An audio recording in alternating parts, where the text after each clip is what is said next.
Sometimes when you're getting ready for a 6-hour show, you have to have everybody on board. You have to have everybody understand which bus we're pushing.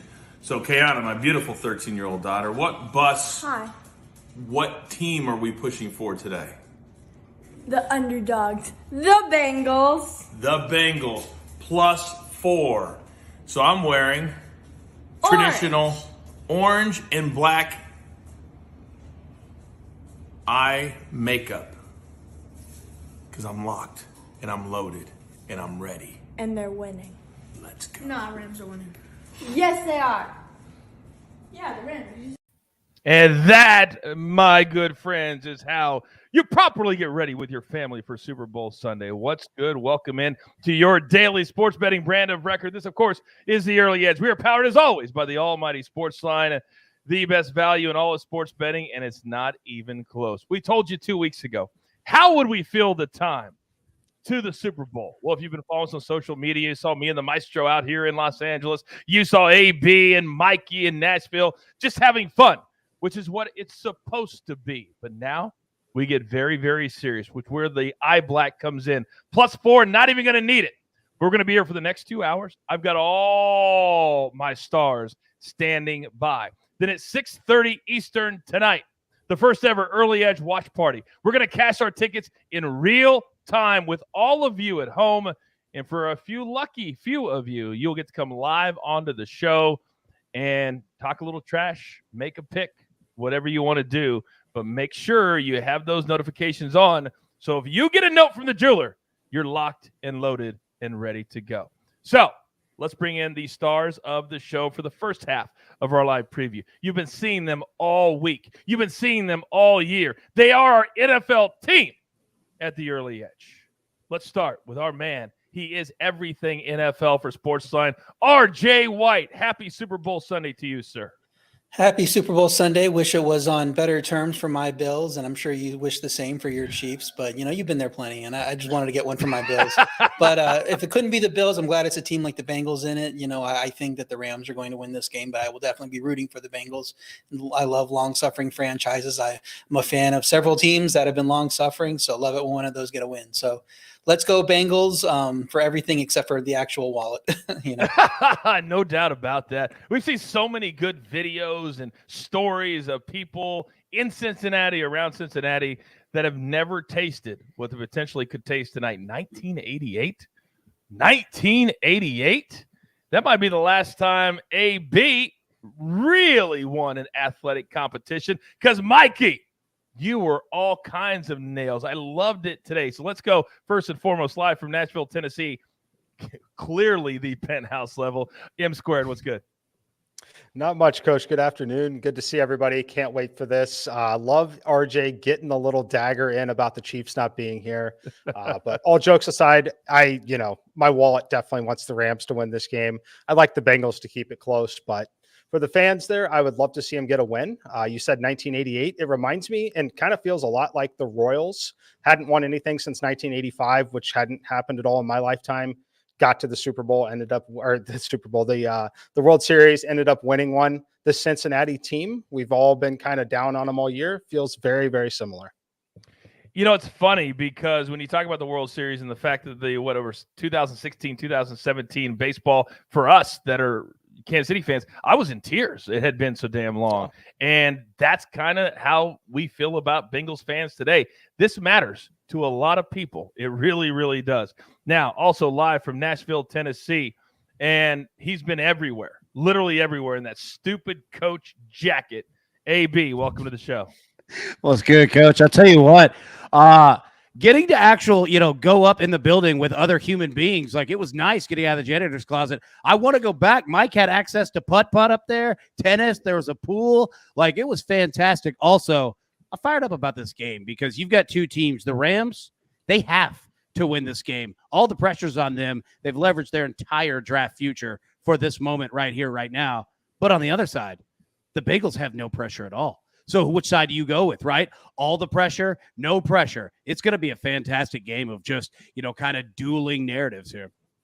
A great man once taught us here at the Early Edge, no pressure, No diamonds, baby. You're damn right. All right, now, if there was an over-under on the amount of miles that a proud father would drive around the metropolitan area looking for a Cooper Cup jersey for his son, the Maestro would have cashed the over. I've never seen a more dedicated parent than I saw this week in L.A., but he's back home now. And Maestro, your 6-year-old's got to be happy, kid. Yeah, 3 hours in traffic, 4 different stores, finally got to the one, and it was all worth it. And he is in the jersey right now with his Rams hat. But I wanted to point out a couple of things. One, I saw RJ looking down, and I know what that was for. He and I collaborate on some picks, and he was getting those picks in right now. I'll tell you what those 2 are that we're big on. And also, Coach, I'm going to be taking, I know you got the eye black and the eye makeup. I'm going to be taking out something later during the watch party if things go the way I hope they will. All right, so a little housekeeping, because right now, for those people who followed the SportsLine Olympics in LA, the LA version, I'm up 5-3. So I've allowed the Maestro to make a double or nothing bet on the Super Bowl today to either draw even in the Olympics or I win. So you're going to allow that. You're going to tell us what that is a little bit later on in the show. Okay. Now, we've got to get into, we have a few new plays, but if you've been watching us all week, you know that we have so many plays we could barely fit them onto the full screen. So we're going to go over all of our best bets. We also used $500 to divide up our money into several different plays, and we all did it a different way. You guys are going to enjoy that. And then also kind of fun picks that we'll get to over the course of the next hour. Then in the 5 p.m. Eastern hour, Sia, Uncle Dave, Prop Stars, they will then dip in with me, and we'll go over all of their props and their fun plays as well. But, gentlemen, we start every single show, whether it's in the morning or whether it's in the evening, saying storylines that could affect the betting lines today. And, RJ, I'm going to start with you because you have one on Live Movement with, for us, is the most important storyline. Start. Yeah, line moved to 4.5 at most places today, it looks like. I know 5 might have been sprinkled in there. If you like the Rams, do not bet 4.5. You had 2 weeks to bet 4. And if you didn't get in, don't get in with the worst number here because that's what just is going to land on 4 and you're going to hate yourself. These are actually 2 pretty similar teams. Point differential per game is plus 5.2 for the Rams and plus 5 for Cincy. Only 7 of the last 40 Super Bowl teams have been lower than that number. And those teams are actually 5-2, though none of them played each other. Obviously, though, that a trend will be 1-1 today because somebody's got to win, somebody's got to go home. Only 3 Super Bowls since 2004 have featured teams that are within a differential of 1 point per game. I said these teams are 0.2. All have been close in the fourth quarter. You had Super Bowl 45, Green Bay only up 3 in the middle of the fourth quarter. They got a 5.5-minute field goal drive out of there, extended it to 6, won the game by 6. You had Super Bowl 49. That was a New England goal line stand against Seattle that everybody remembers, maybe the best Super Bowl moment in history. You got Super Bowl 52. Philly took the lead with under 3 minutes left, finally in that game for good, tacked on a field goal at the end. But those are really close games between teams that were very similar in terms of points per game. Another trend, team with the worst record, which is Cincy here, 11-2 straight up since 2006 when they have had different records. So don't count Cincy out. They definitely have a chance here. I like the Rams. I know a lot of us like the Rams. They have a better points allowed per game, which has been a good trend over the last 6 straight Super Bowls. And the team that has longer than 40-1 odds in the preseason that gets to the Super Bowl is 1-6 straight up in the game. Only Philly was 40-1 in 2018, won it. Bengals, obviously, 125, 150, whatever you found them at. Very, very long odds, longest odds that we've seen, I think, going back as far as anybody can find odds, because you just don't see a team like that get into it. So if they win, it'll be something pretty historic. Teams like that don't really, when they get there, they don't really perform as well. So we'll see if they have what it takes to beat a team that Rams, came in as a 4 seed too. They're not a superstar team either. So it's not like they're playing the 16-0 Patriots or anything in this game. Yeah, we've seen both teams have to go on the road to get to the Super Bowl. That's something you don't normally always see. Usually one of the top seeds will make it, but not this year. Not this year, which is kind of interesting. Now, we had like 8 or 9 great nuggets from RJ right there. Now, a man who is backing him up with the Rams on that side is our man, the Maestro. Maestro, what do you got for us storyline-wise? All right, well, Coach, it's going to be nice and hot in L.A., which I really like given that the Rams live in that all year and the Bengals come from a much cooler climate. Let's double down on the side of the game. Rams -4. We already have 100 on it. So basically, if the Rams cover, You owe me 100. We're even on Okay. the Olympics. If the Bengals cover, I owe you 3 bills. Okay, I'm in. But come on, it's not officially a showdown until Jeweler. It's the music. Oh, yeah! Let's go! Our first, but certainly not our last showdown of the day. By the way, how many showdowns, Maestro, do you have on the first play of the game today? I got 3.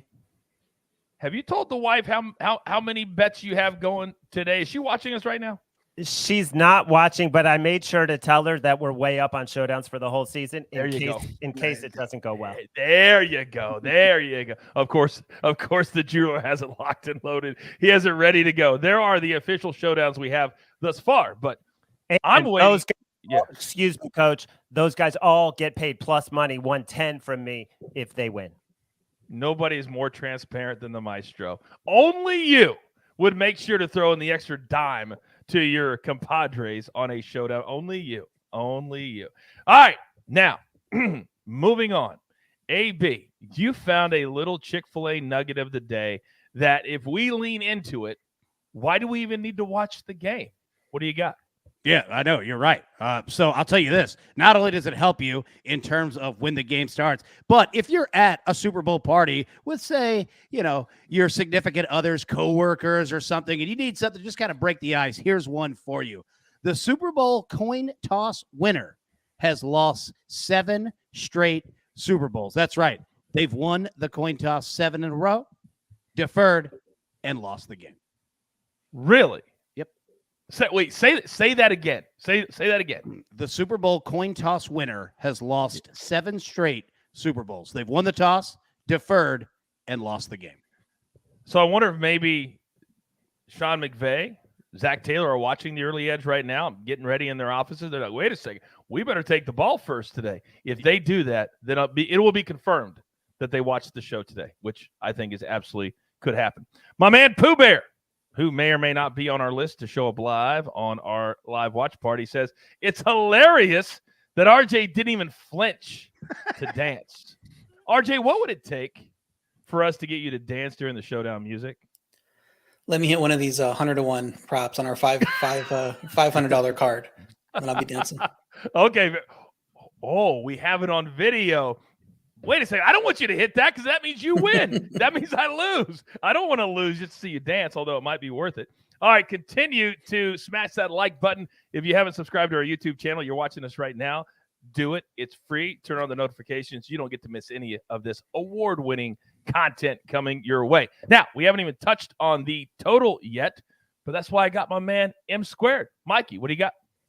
Yeah, the total is trending upwards. Much like we thought, we'd see it with props a little bit. We finally see it with the game again. It's not going to get as high as it initially opened a couple weeks ago, but it is trending up. We've hit 49 in several spots. So just something to note, just like RJ said, if you were someone who liked the over, you had your chances for 2 weeks to get a good number on it.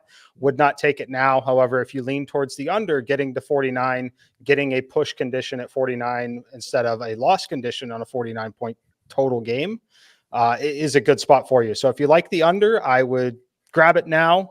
It's probably not going to hit 49.5. I don't really see that in the cards at this point, but take it now and don't bet the over now at this point. I had a dream last night, and the dream was very clear that the final score was going to be 27-21. Or excuse me, 27-24. So I like the over today, 27-24. I had a dream. I'm telling you, I had a dream. 27-24. Just remember that. All right. Now, here's what we're going to do. I'm going to have one of our cappers give out their best bets. If somebody wants to weigh in and comment on one of his plays, just raise your hand and then jump in when they're done, and that will jumpstart the discussion. We're going to do a little bit different. So, Maestro, since you have HQ duties and here, I'm going to allow you to go first. If somebody agrees, disagrees, whatever, jump in as we discuss so everybody at home can get the full picture of any of these great best bets that we have on board. So, Larry, I'm going to let you start. All right. Well, the play that I'm adding just right now is Kendall Blanton over 29.5 receiving yards. I love this guy for a first touchdown. I love this guy for anytime touchdown. He's 6'6", 262 pounds. Caught the first touchdown against Tampa Bay, went 5 for 57. Last time, obviously there's no Higbee. The Bengals give up the 5th most targets to tight ends. I just think this number is way too low, and I believe RJ is supporting me on this. Yeah, I had that too. Going to be on the field most of the game. Obviously, with that snap count, he's only had 3 games this season with a snap count, I believe, above 60%. Didn't do too well in the first 2. He had 29 yards in one of them, nothing, 1 target in the other. But that second game was like a Cooper Kupp special. It was like Kupp had 13 receptions out of the 21 that Stafford threw. He was the only one that got yards in that game. I think what we'll see is something similar to what we had last week with Blanton. Going to be on the field most of the game. Not only the 5th most targets, the 5th most yards to tight ends in the regular season, 63.7 yards allowed per game. Cut that in half and say he gets half of the tight end yards, which I think is kind of underselling it. You're already looking at 31 there. So I think we're going to get over that number too. I have Kendall Blanton over 29.5 receiving yards also. Yeah, in the chat, they're saying Blanton, Higgins, OBJ, all of these players that aren't named Chase and Cooper Kupp need to have big days. All right, Maestro, back to you. Well, you're looking at a ton of plays that I have up on the board. And the one that kind of jumps out to me is Joe Mixon under. We've seen this crater all the way. I saw it at 59.5 today. It feels like it's going down by the minute. I think you're getting into territory where you don't want to touch it. But I still think he's in for a really rough time against this Rams rushing defense, which totally shut down the 49ers, allowing just over 3 yards a carry in the playoffs. That's one I really like, but right now I'd be a little hesitant at 59.5. Mikey, let me come to you because I know you've ran your simulations probably daily as they continue to change. Is Joe Mixon a guy that when you have 2 weeks to dissect every single number, I've seen people that love him to have a huge game, and then most of us here at the show, we think that Rams defense is really going to stymie him big time. Do you still feel the same way? Yeah, I do. I don't have a ton of interest in playing. I mean, I played Mixon's under 95.5 total yards on the rushing and receiving. I'm not playing a ton of Mixon in daily fantasy contests today. I do think it's going to be very difficult for him to run between the tackles. My advice to you would be, if you like Joe Mixon, I would probably consider playing, Larry is on the under on his longest rush, but I would probably consider just playing the over on it because he's going to need a 14, 15, 20-yard run to really have a shot at going over his 60-yard total in this game, in my opinion. So that would be my preferred way to attack it because I could definitely see him having that one run that kind of gets him close. But I'm definitely expecting him to have trouble running between the tackles. And then it's largely about game script. I think if we see anything here too, this Bengals team has just, for whatever reason, always been committed to trying to run the ball on first down.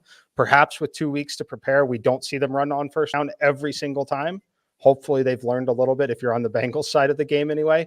But I think it's going to be difficult for them. I think they're going to be in a trailing game script like they find themselves in a lot of games.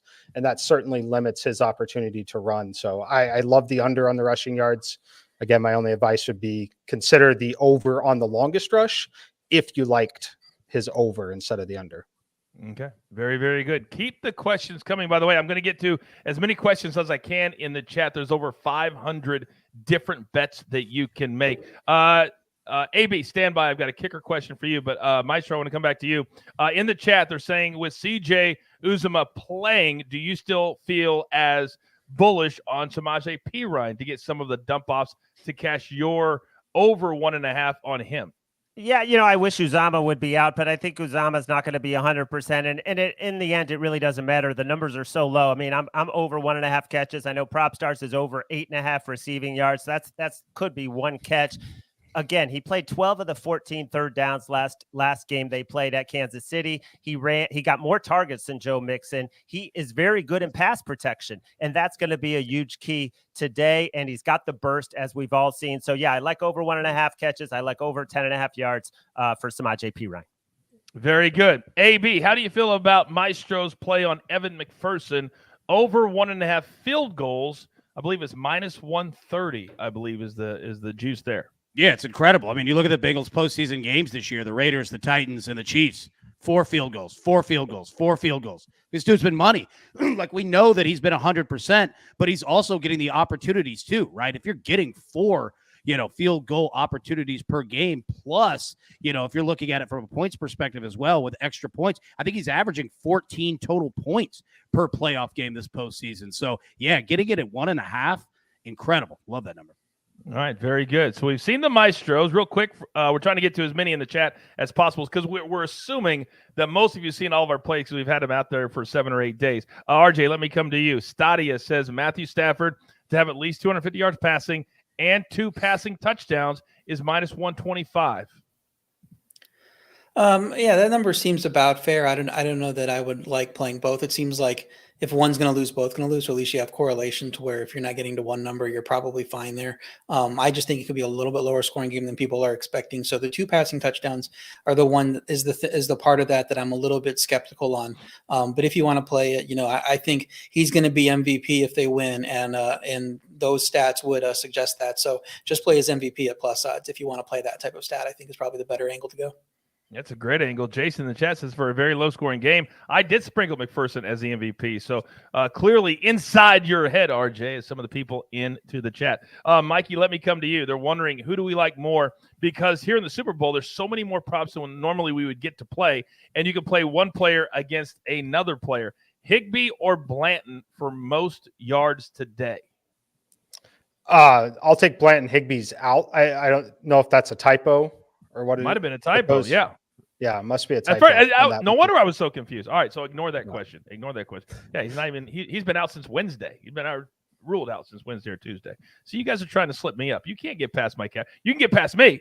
You can't get past my guys. Stop it. All right, up next, RJ White. Let's throw his bets up there, and he's got several. And you guys are gonna love how he did his $500. But RJ, kind of talk through your best bets, and you're starting, obviously, one of your storylines was the Rams -4. Yeah, like I was on a Blanton, like I said, with Larry. I also added Rams with a rush attempt over 4 at -125. They had 4 in their last game, including Cup. Cup, one of his touches counted as a rush. 4 in the game before that, including Van Jefferson. 4 in the game before that, including Jake Funk. They just keep on getting guys involved besides the running backs. And, oh, by the way, they're adding another running back to the mix in Darrell Henderson. So you get Darrell Henderson plus Sony Michel plus Cam Akers plus Matthew Stafford. I think all 4 of them are getting a rush attempt in this game. Now you're already at even. Then you just got to get one of these receivers to get a rush attempt in here, and you're catching this. So I threw that in there at over 4 -125 is my new pick for the day, as well as that Blanton over 29.5 receiving yards. Love that a lot. Anybody have any issues as the Maestro dips out? He'll be in and out doing HQ. Anybody have any issues as we look at RJ's card that you really like or that you really don't like? I'll jump in real quick. Team with the first charge timeout, the Rams. That's exactly where I was going. Yep. I love that play. Yeah, that's fantastic, man. Why? Yeah, on my end, I took it because McVay, if you look at the NFL operations staff did a mid-season study, and they said, who is the coaches that spend the most unnecessary timeouts? Timeouts early in the game, not to save clock or try to get the ball back at the end of the game. Just, not seeing something like on the defense, people aren't lined up correctly. They call timeout. It's McVay. McVay's number 1 in that stat. And it's just been a thing for him dating back to the last time he was in the Super Bowl. He just calls these timeouts all the time. That's what he's known for. So I think he's going to see something that isn't perfect early in the game. He's going to burn a timeout in the first quarter where most coaches wouldn't. And we cashed that. We're pretty even on the juice on that side running up. I didn't check the juice today. It was -120 on the McVay side, -110 on the Zach Taylor side. So I just think McVay should be a much bigger favorite in that stat, in that prop, based on those stats than he is right now. I love that too. Go ahead, AB. Yeah, I was also going to say RJ has first score Rams field goal plus 400, first score Bengals field goal plus 400. You look at the last 7 Super Bowls. All right, the first drive, the opening drive for each team. So that's 14 opening drives in total. Excuse me. Those ended in 9 punts, 4 field goals, and a Tom Brady interception, right? So he doesn't have to hit it on the first drive. But what I'm saying is touchdowns don't come quickly in Super Bowls. So playing both of those and getting them at plus 400 each, yeah, it's a smart play. It's so interesting. Go ahead. Yeah, and the benefit to that is you can play a more traditional prop of which will be scored first, touchdown or field goal / safety. And field goal / safety is at plus 140. When you play it this way and you split your bet evenly between Rams field goal and Bengals field goal at plus 400 each, you're effectively getting plus 150. So I'm trading in the safety to get 10 extra cents, which I think anybody would take, because I know 2 safeties happen in randomly in the last 15 years. But you're not going to have a safety in a game more or less ever, much less the first score of the game. So you get even more value playing it this way. And I think that makes it even more valuable, even though the trends already point to taking the field goal safety side. You then add even more value on top of that. That's why I love that play. Can I just say real quick one time, because sometimes we have to reemphasize or really emphasize that there are levels to this game that we call sports betting. And if you haven't noticed that the last 3 minutes, listen to RJ talk, there are levels to this game. That's why you tune in for people who really want you to do well, not trying to sell you 5% bombs of the week. So I just had a text from somebody in the chat. They said Cooper Kupp, most yards in the game. You can bet on that. Mikey, let me come to you. Do we like Cooper Kupp, even though all eyes are on him and his numbers are over 100? His catch number has been sitting on 8.5 for a week. Do we still like him, even though we know what the Rams want to do? I would lean towards it, but the value is certainly going to be on someone like his teammate Odell Beckham or T. Higgins to have the most receiving yards at a much higher payout. Certainly the most likely. The price isn't incredibly egregious. I would make it closer to plus 140, plus 150, but at that point where you're not laying any juice to bet it, I don't hate it because it is, again, the most likely scenario. But for me, it would be playing someone like Beckham or Higgins personally. Okay. Because it's probably going to be, a plus 100. Not really getting any value there. And I'm assuming that's what it's around. As the bosses, Noah's in the chat always. If you have a question for us, go ahead and put it in the chat. Also, if you have a question about a prop, go ahead and put the juice in there. It really helps us get it along. And Kelsey and Noah will handle making sure everybody stays in their lane. But any question you have, go ahead and put it into the chat for us right now. All right, let's move on to Mikey's picks for the game. And you don't have a ton, but you've been very consistent with those that you've liked for the last 2 weeks. Floor is yours. Yeah, so when I get to the Super Bowl, a lot of my action is going to be some of the parlay stuff, some of the a lot of live betting is where I'm going to elect to bet most of my stuff. But one official play that I have at the top, it is a parlay, but it is a full unit risk on this parlay for me. Bengals plus 14.5, Rams money line, and the over 35.5 total points in the game, plus 162 here on that one. And then Joe Mixon under 95.5 rush plus receiving yards.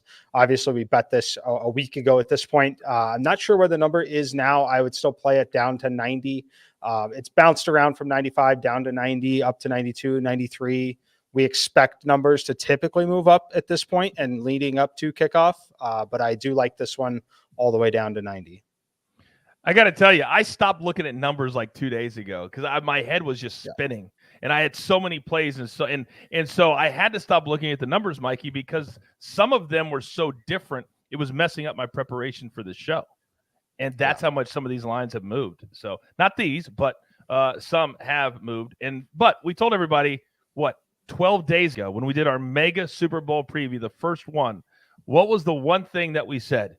The numbers don't come down for the Super Bowl. They only go up. So get your bets in the first week and don't wait till Sunday when the numbers aren't still there. All right, we've got to get to AB's board, and then we will get to our $500 prop spectacular showdown where the entire crew got $500, and we had to distribute it today. We'll get to that in a second. But AB, let's put your board up and kind of just quickly talk us through your thought process. Yeah, so I'll say this before we jump into that very, very quickly. It is absolutely worth your time to join us on the watch stream, the live during the Super Bowl, just to watch M Squared Bet Live. You will learn so much. I've done it. I'm telling you, it took me levels up just watching him operate, of what he's looking at, bets that he takes, bets that he doesn't. I'm telling you, it's worth your time just doing that alone. All right, so jumping in, I got the Rams minus 3.5. Got it at a really good number. A lot of people sitting for 4.5. Feel good on that one. All right, we're going to parlay Cooper Kupp and Jamar Chase anytime TD. plus 225. Next, we're going to jump to Odell Beckham, longest reception, over 23.5 yards. For a lot of what, Coach, you just laid out in terms of Cooper Kupp, yeah, I mean, he always gets his, right? But there's going to be some action moved over to him because the Bengals saw what the Chiefs did to Jamar Chase in the first half, and they're going to look to do that with Cooper Kupp. Odell Beckham should have some really nice opportunities for some nice deep balls there. Joe Burrow, over 36.5 pass attempts, as him squared laid out. In first down against the Chiefs, we saw them run the ball. They did that until about mid-third quarter. I think against the Rams, they're going to have to stop that about mid-second quarter, and they're going to have to use the short passing game as a de facto run game, and that's going to help us out on his attempts. Total Super Bowl punts, over 6.5. The last 7 Super Bowls, on average, 8.7 punts per game, especially in a game with a low total. 2 conservative coaches. I could see some punts happening there. I think we hit that number. Matthew Stafford, over 280.5 passing yards on average. The Super Bowl winning quarterback has over 282, closer to 290 in terms of his passing yards. Feel good on that one. Rams to make the shortest field goal in the game. I could see them getting conservative in the red zone much more than, say, Cincinnati would, because a game script where if Cincinnati's playing from behind 3-7, we could see them pushing it and being more aggressive, to whereas we saw Matthew Stafford against the 49ers and a lot of times this season put up picks in the end zone. Yeah, I could see them being a little more conservative using their field goal kicker there. Tyler Boyd, longest reception, over 17.5 yards on the Bengals side. Again, goes to a lot of what you guys just broke down. Here's a fun one. Will any punt result in a touchback? Okay, any of them. One punt. Does it go in the end zone? Yes. Plus 170. It's happened in 3 straight Super Bowls. We're going to make it 4. Our final 2. Super Bowl squares, and these are for any quarters in the game. We can hit them in the first, second, third, and fourth. We can hit these over and over, all right? So Rams 7, Bengals 0. Rams 0, Bengals 7. And anybody out there playing squares really quickly, understand that when you have numbers like 1, okay, that really doesn't come in until 21, 31. Like, you've got to get up there to hit those. You can't score 1, right? And who has 11? Right? But 7-0, 0-7, these keep us very, very many opportunities when it's, 0-10, 10-20, and we all think that's where the game's going to be. We could hit both of these, and we could hit them pretty quickly. So that's what I got. I feel like you're the guy, AB, that goes to a Super Bowl. First of all, the Super Bowl was made for you because there's 1,000 different bets, and they're like all like AB bets. But you're the guy that has a little piece of paper with all these stupid bets on it, and every time one hits, you're like, yeah, and the rest of the party doesn't know what you're doing. That you seem like that type of guy. Yeah, that's 6. I need one more. Let's go. By the way, in the chat, a opening touchback is plus 100. Don't be a sucker. Does anybody know the story about the opening kickoff that Pat McAfee told this week? Anybody? Now break it down. RJ, you know the story. If you want to go ahead and tell it, and I'll back you up. Yeah, so he talks about how when you have the kickoff for the Super Bowl, they take the ball right out of the box. It's very plasticky. It's not worn in, and it's very tough to kick. And that's one of the reasons why there's only been a touchback to start the Super Bowl. I believe 6 of the last of the total 55 Super Bowls. Last time was 2017 or 2018. Doesn't happen too often. I know you can't compare what happened in 1984 to what happens today, but you just historically you don't have a touchback there. So even if they're getting a little bit of length off those touchbacks or off those kickoffs because of that ball not being the quality that you would like for game used and game worn and being able to be kicked a little bit further, you're talking about the front end zone line instead of halfway through the end zone, and the guy's going to take it out at that point. If he's 1 yard deep, he's taking it out. It's a Super Bowl. He wants to make a play. So that's why you tend to see that. And I think once he told that story, that prop dropped. So I wouldn't bet it now at plus 100. You're not getting great odds. It was plus 160 when we did our prop guide last week. Gave it out there. Love it. Love hitting that every year. But now that McAfee spilled the beans here, it seems like the books aren't going to give us these great odds moving forward because it crashed down to 100. And I assume next year it's going to open closer to 100, plus 120, plus 110, somewhere around there. He's a FanDuel guy. You'd think the FanDuel bosses would call him and say, shut up. Why are you giving away? I mean, that's an easy cash for us. Very well done telling that story, RJ. I knew you would tell it better than I would. All right, now we only have about 20 minutes left with this group of cappers. And so the jeweler had us do something that was really fun. And we want you at home to do the exact same thing that we are doing and tweet us at SportsLine your official card for the game tonight. We want to see as many as we possibly can get at SportsLine on Twitter. So very quickly, Maestro's going to come back. I'll let him do his own a little bit later. So RJ, let's put up your board first, and you have some. If you hit some of these, we've got no chance. We have no chance.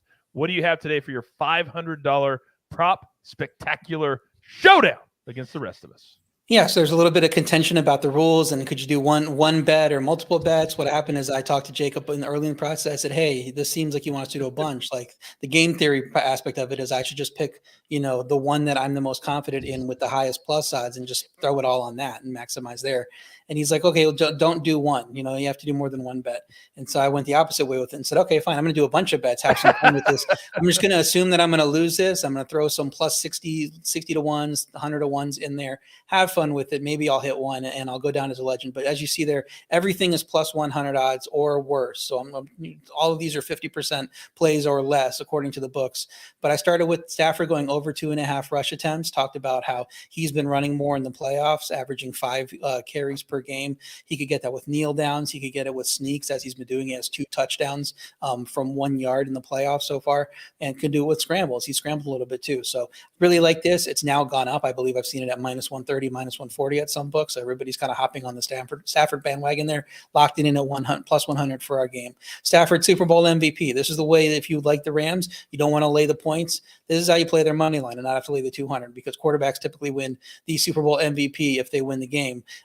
If you're taking the other side and you're like, I like the Bengals, I want to do Burrow. His odds are a little, or 220 or whatever they are, 240. What you also want to do is check if you can do a same game parlay, and because the things that he has to do to get that, if you combine those with the Bengals money line, because obviously the Bengals have to win for Burrow to win, you're going to get better odds on the parlay. So don't even bother with Burrow MVP. Go over here and play the Stafford MVP if you like the Rams. Go play a same game parlay if you like Burrow. Then my total points versus longest field goal. I got the longest field goal of the game, plus 125. I think this game's going under. So I think it's going to stay in the 30, mid 30s to mid 40s range. And I think McPherson can hit a 50-yarder in this game pretty easily based on what he's done in the playoffs. So I like getting the plus 125 on that. Total field goals over 3.5 at plus 130. Just backing this McPherson trend, hitting 4 field goals in every game on his own. Not even have to worry about what the other side does. But then the Bengals, we worry about their offensive line. You're going to have some drives stall because of sacks. Maybe you have to kick a field goal from fourth. You would maybe want to go for it from 4th and 3 or 4 from the red zone, but it gets 4th and 11 because you took a sack. You just got to kick the field goal and take your points.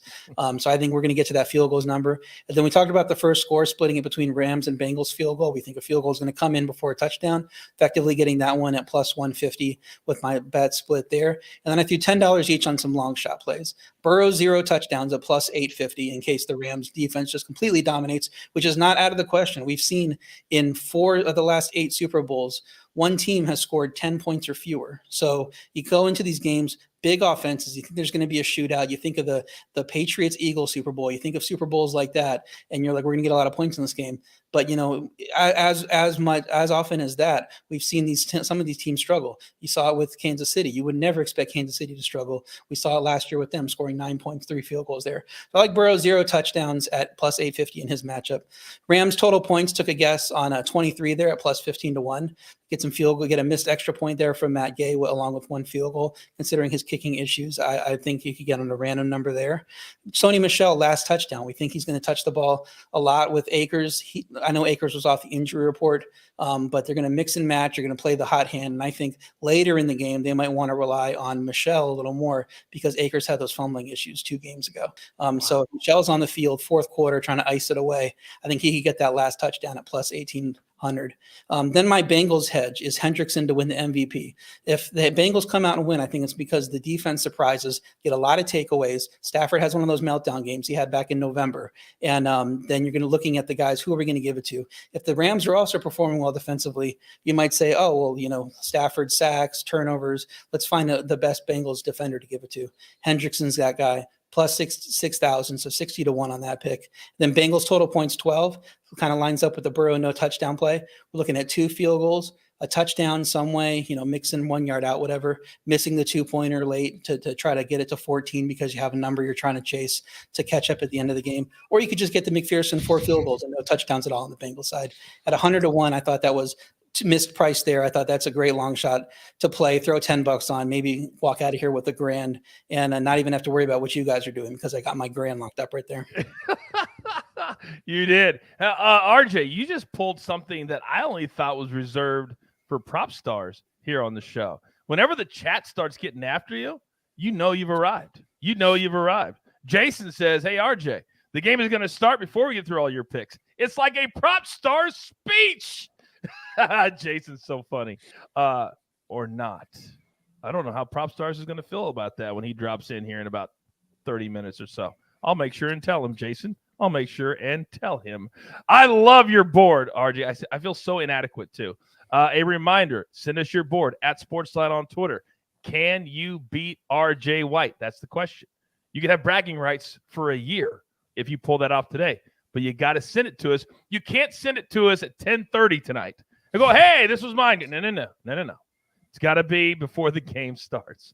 By the way, a quick chat question. Mikey, let me come to you because RJ was just talking about Sony Michel. So they had a Sony Michel question. Over 19.5 rushing yards.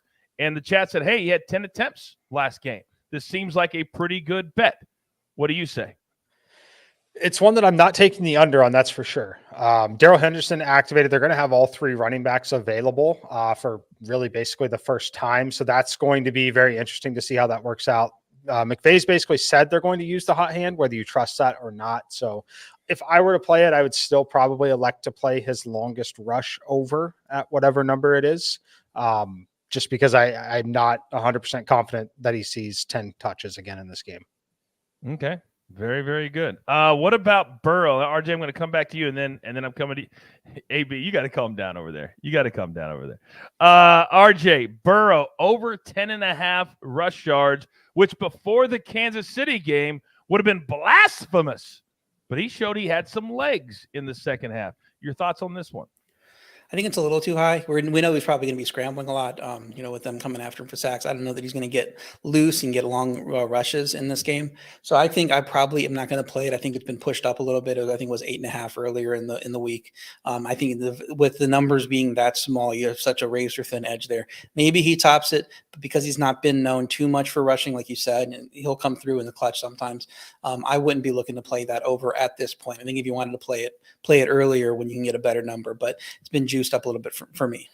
Okay, very good. AB, apparently, and I don't know the site, but any player to have at least 100 receiving yards, and they said in the chat is plus 310. I find that hard to believe because Cooper Kupp goes over this number all the time. But this has got to be a bet at some number, though.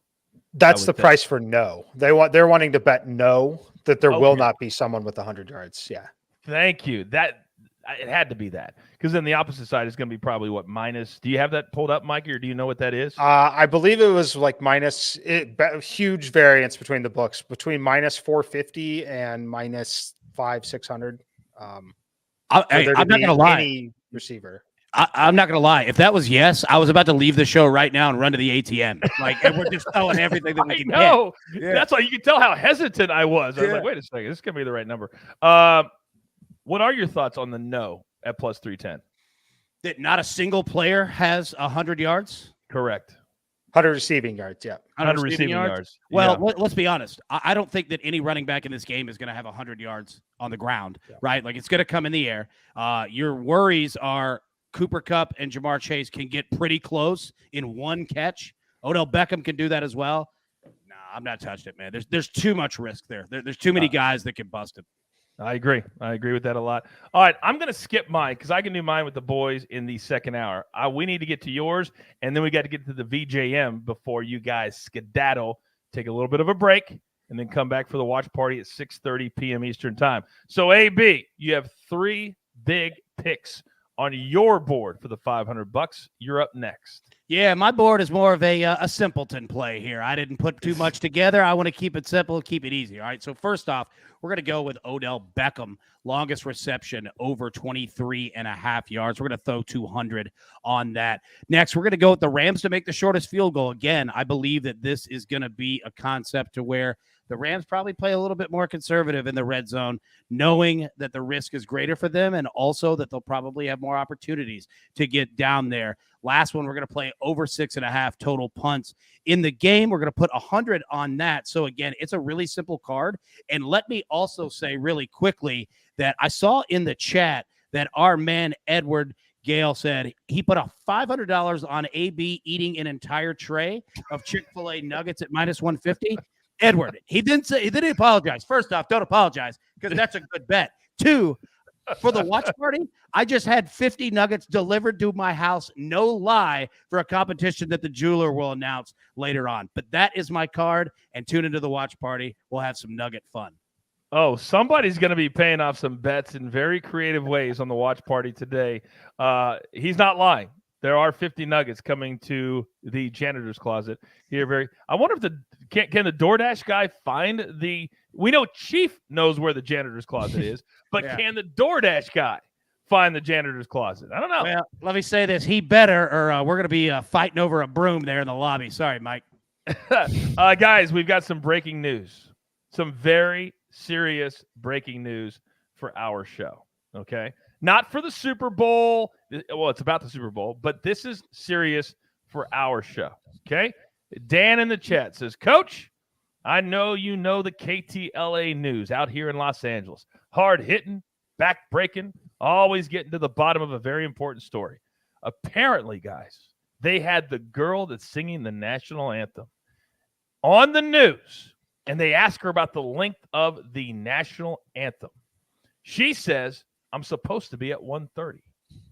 The over-under has been north of 135, 136, and now has been moving up because normally in the past it's been like 155, 156. They hold that note at the end really long of the breath, and that's like 18 seconds.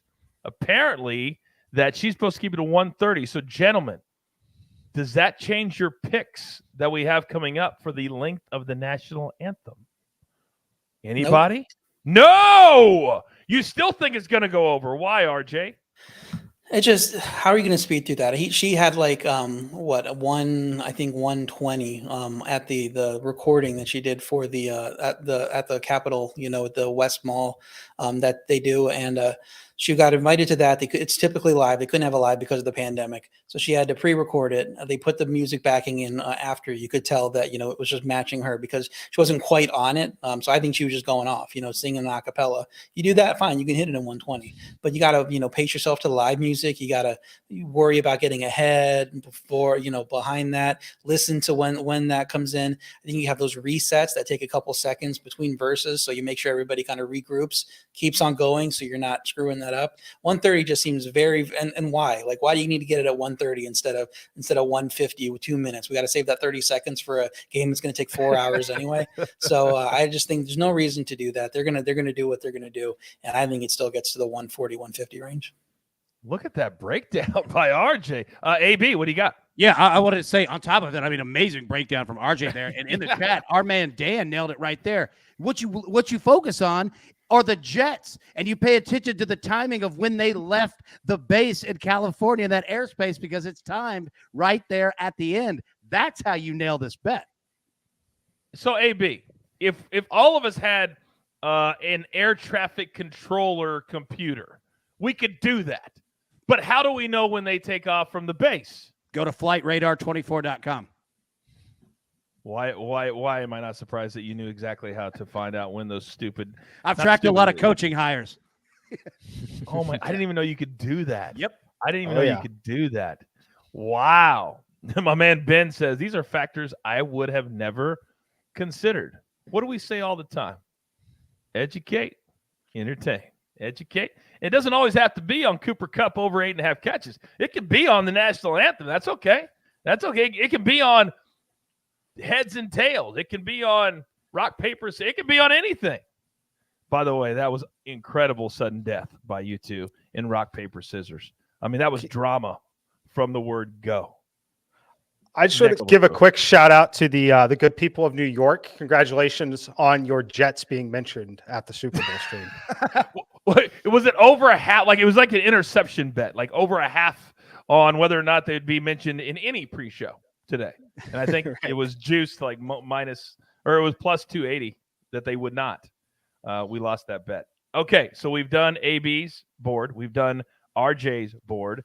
And we mentioned the controversy, and everybody thinks everybody here at the Early Edge, we all get along. It's all, patting each other on the back. Oh, no.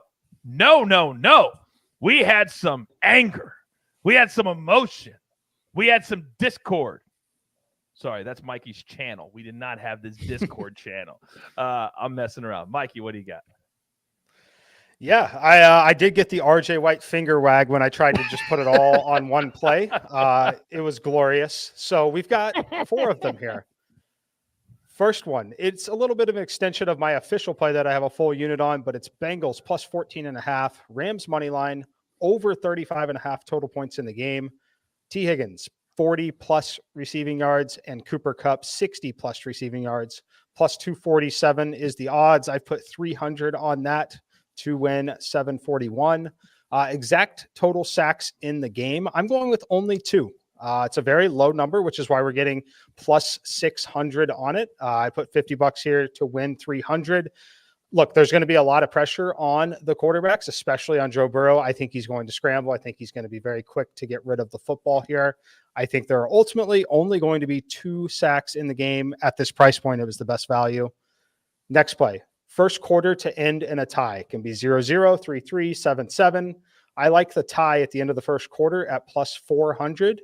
Put 50 on that to win 200. And then finally, the scenario where the game could go over. Odell Beckham, 80-plus receiving yards. T. Higgins, 80-plus receiving yards. Over 41.5 total points in the game. And Cooper Kupp, 100-plus receiving yards. Comes back at a plus 1106, $100 on that for $1,106. I was just thinking as you were reading all of your plays out, I said, he's such a genius that I'm surprised you didn't add the no receiver to have 100 yards receiving, because that's how, what's the word, savage you are, that you'd want to hit 2 plays from 80 to 100 and then nobody over 100. That would be on brand for you. That would be on brand for you. It really, really would. All right, so take a look at those. Fill out your own brackets, $500. All right, send them to @SportsLine. We want to get as many boards as we possibly can. Now, that last thing that Mikey did, that's kind of a miniature donkey. So I told Mikey, this is the Super Bowl. We need multiple donkeys. So this will be the first one of the day that we have, and it's a supersized donkey. And Mikey, this is very interesting. Get out your paper, get out your pencils, because this is going to take you a minute to get it in at your books. Mikey, what do you got for the donkey parlay?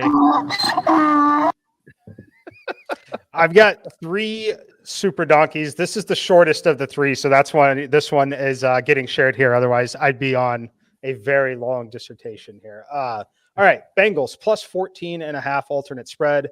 LA Rams plus 3.5 alternate spread. Under 58.5 total points in the game. Cam Akers under 79.5 rushing yards. Joe Mixon under 74.5 rushing yards. Joe Mixon over 19.5 receiving yards. Kendall Blanton over 14.5 receiving yards. Odell Beckham over 49.5. T. Higgins over 59.5. And Van Jefferson over 19.5. This pays plus 2,500.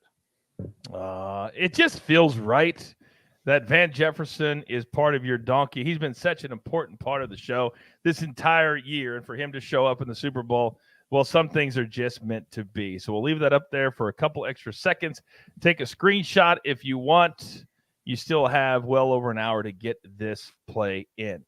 Okay, so we've almost reached the end of the time with these guys, but I wanted to do something else before you guys get out of here and then come back for the watch party.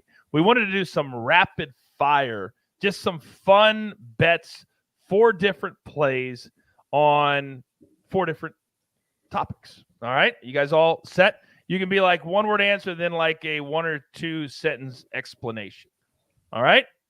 All right. Coin toss. Which way are we going? Mikey? I'm going heads on this one. I like heads. It's everyone else wants tails. I'd like to root against everybody else. So we'll take heads. Yes, you do. RJ? Tails, there's no reasoning. It's a 50-50 bet. Try to play the trends all you want, but it's 50-50. Pick a side if you want to play it and get action. So I just picked tails this year. I had heads last year and I think it hit. So I'm trying to keep my streak going of something that's completely random. I love it when somebody loves to say, "Oh, the trends, 22 of the last." You're like, it's heads and tails. It's like it's a flip. I may or may not have been talking about AB right there. AB, are you going heads or tails? Tails never fail, son. Let's go. See, so you and RJ have no reasoning. I have a reason for everything that I do.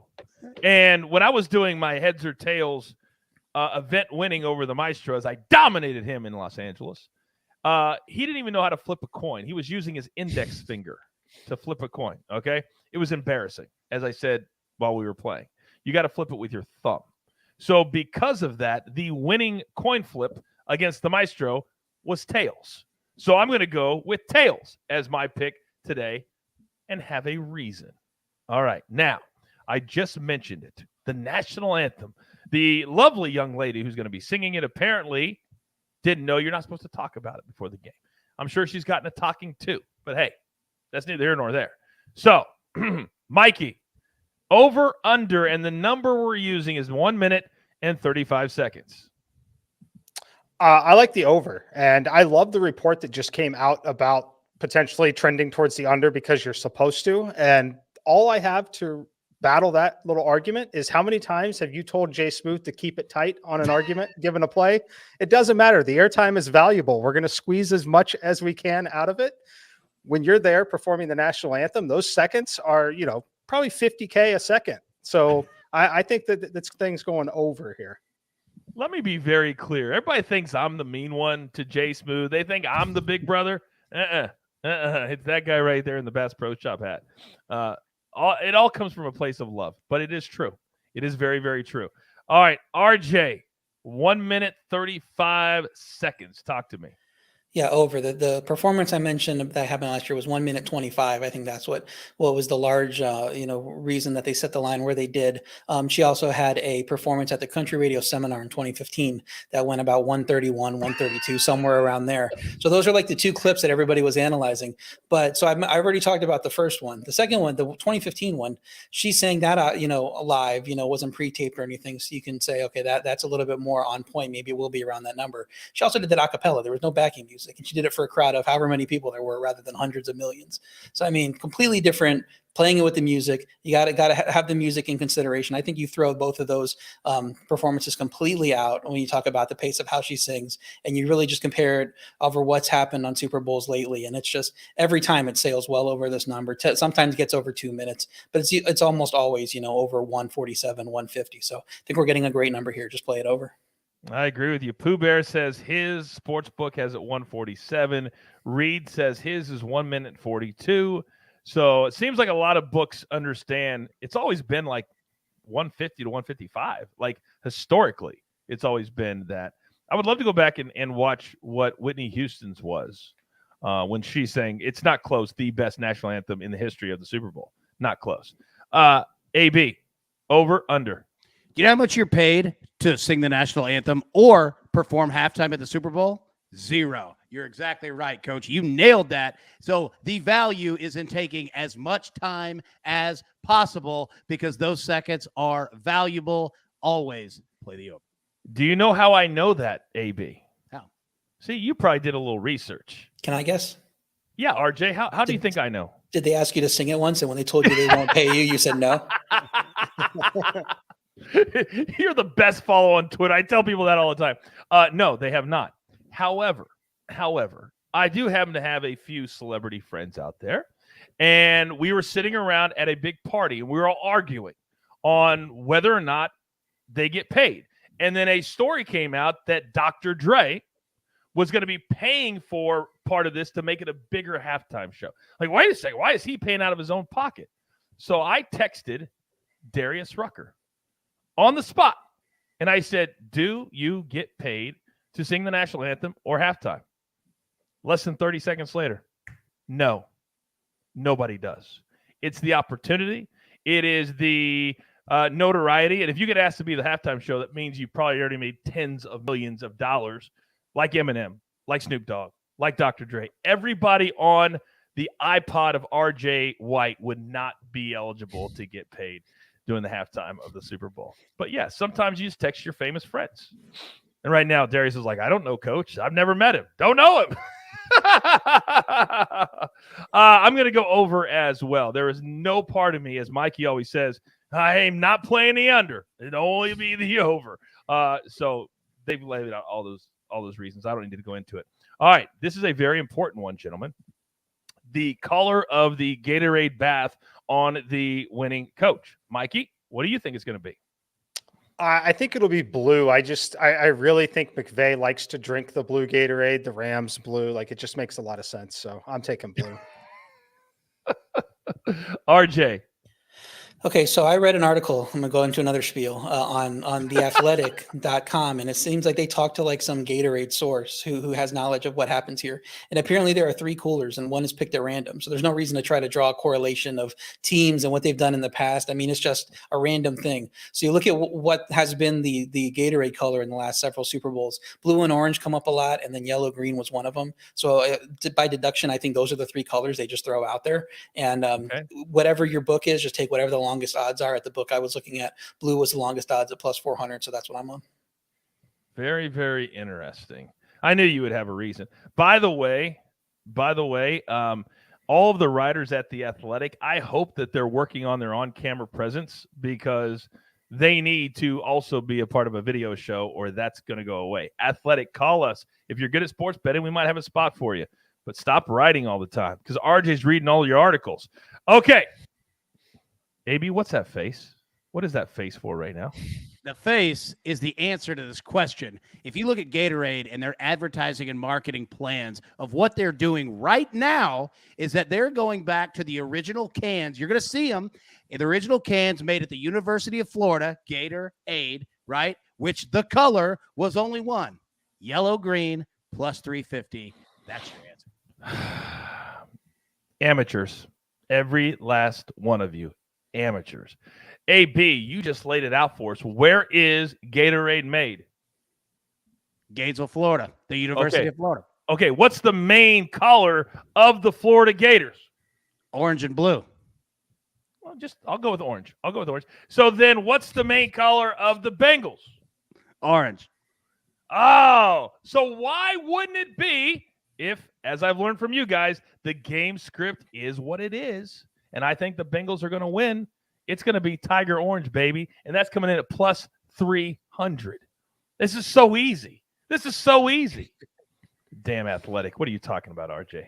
Okay. Now, this is a very important part of the show. We've been doing it every single primetime game of the entire year. Mikey named this segment. He was the very first one. First Sunday night game of the year. We said, hey, there was a random person in the chat that we love so much. Hey, Mikey, what's the first touchdown of the game going to be? He goes, I think it's going to be Van Jefferson. Bam! Plus 4,000. Then the very next night, our guy CEO comes up in about 5 minutes live here on the show. He says, I don't know, Tyson Williams of the Ravens. Bam! Plus 1,300. So that started the groundswell that now has become the Van Jefferson Memorial first touchdown of the game selection. Many of us are already in the club. It's nice. Leather seats, lots of bottles. Some people are not. Mikey, every time I bring up VJM, you lean back in your seat like you're the OG, like you're the oh, wait, because you are. All right, who are you picking today, big boy? Yeah, I'm leaning back because I'm sweating the sunset here. I forgot to shut the blinds over there, if we're being honest. But Yo, I'm going with Van Jefferson, the man himself.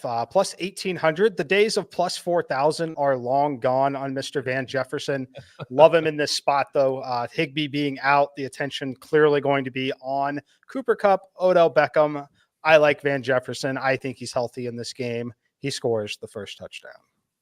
Poetic justice, I like to say. All right, RJ, I think it's really going to irk my man Prop Stars, the jeweler, if you waltz in to the Super Bowl and you bang down the first touchdown of the game and waltz into the club wearing your chains, wearing your hat backwards, kind of leaning to the side like you always do at the club. RJ, who are you picking? Would have loved to get Beckham. I would have been in this club because I had him first touchdown. That I think was the last game of the season or the first playoff game. It wasn't on the show, and but I was telling people in Slack, that work for CBS, and some people cashed on that. So I would have been nice there, but couldn't get the odds there. So I went, extreme on this one. Matthew Stafford had 2 1-yard touchdowns in the playoffs after having 0 all year. 1 in the Cardinals game, 1 in the Buccaneers game. Since he's allowed double-digit rush yards to quarterbacks in 7 straight, so the scramble touchdown might be there too, not just the 1-yard plunge this time. So I think Stafford plus 4,000 at DK is pretty good value on that, and I just went for a random thing instead of one of these receivers, tight end type of things. Smart. You're always going against the grain, but it always makes sense when you go against the grain. I like Matthew Stafford plus 4,000. I wonder how many people at home knew that he had 2 rushing touchdowns in the postseason. I would say not very many. All right. So we go from a man who always has a reason for what he does to a man who we're not really sure what he is always doing. AB, what do you got? Yeah, I would tell everybody, don't climb in this head. It's not good for your mental space at all. It's just pure banana land over here. But I will say this. We do have a reasoning. We're going Sony Michel plus 1,800. If you remember a couple of years ago when the Rams went to the Super Bowl, Sean McVay was the head coach. They never made it past the 27-yard line of the New England Patriots. And you look at the 49ers game, what did Matthew Stafford do his first trip down to the red zone? Threw a pick to San Francisco. They get inside the 5, inside the 10. Matthew Stafford isn't putting anything in the air. They will run the football and kick a field goal. There is 0 chance that Sean McVay is going to allow a turnover to happen in the air. Sony Michel will have every opportunity to punch this thing in. Years ago, ESPN hired this very high-level voice coach.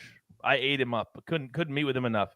And he said the number one thing in sportscasting and entertainment, it's not your voice, it's your ears, it's listening, it's understanding the information and adjusting and evolving. I've listened to you guys this entire 2 weeks. I've taken it all in, all for this moment.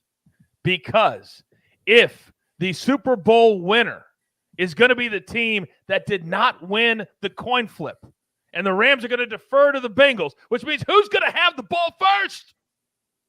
Cincinnati. That's the game script. They're going to go down. And yes, I've heard all of you the last hour. No touchdowns to start the game. It's slow. 0-0, 3-3. Got all these things. I'm going against all of you. I'm going Bengals. I'm going Higgins plus 1,200 for all the reasons against everything you guys just said. That's my reasoning. Thank you to that voice coach that I can't even remember his name at this point of my career. All right. So those are the rapid fires. Boys, I'm going to give you about an hour off. I need you to collect your thoughts. I need you to really get your energy up because we're about to cash a bunch of tickets in real time. So I need all of you there locked and loaded. Okay? Can we do that? All right. In the meantime, there are so many different people that love this game for so many different reasons. We've already heard from M Squared, RJ, AB, the Maestro. But we have so much more coming. But before we do that, check this out. We're here. Let's go save some lives. Wow. Is that safe? This isn't an easy mission, and there may be a few surprises. Come on! Is this where I get to say I was born ready?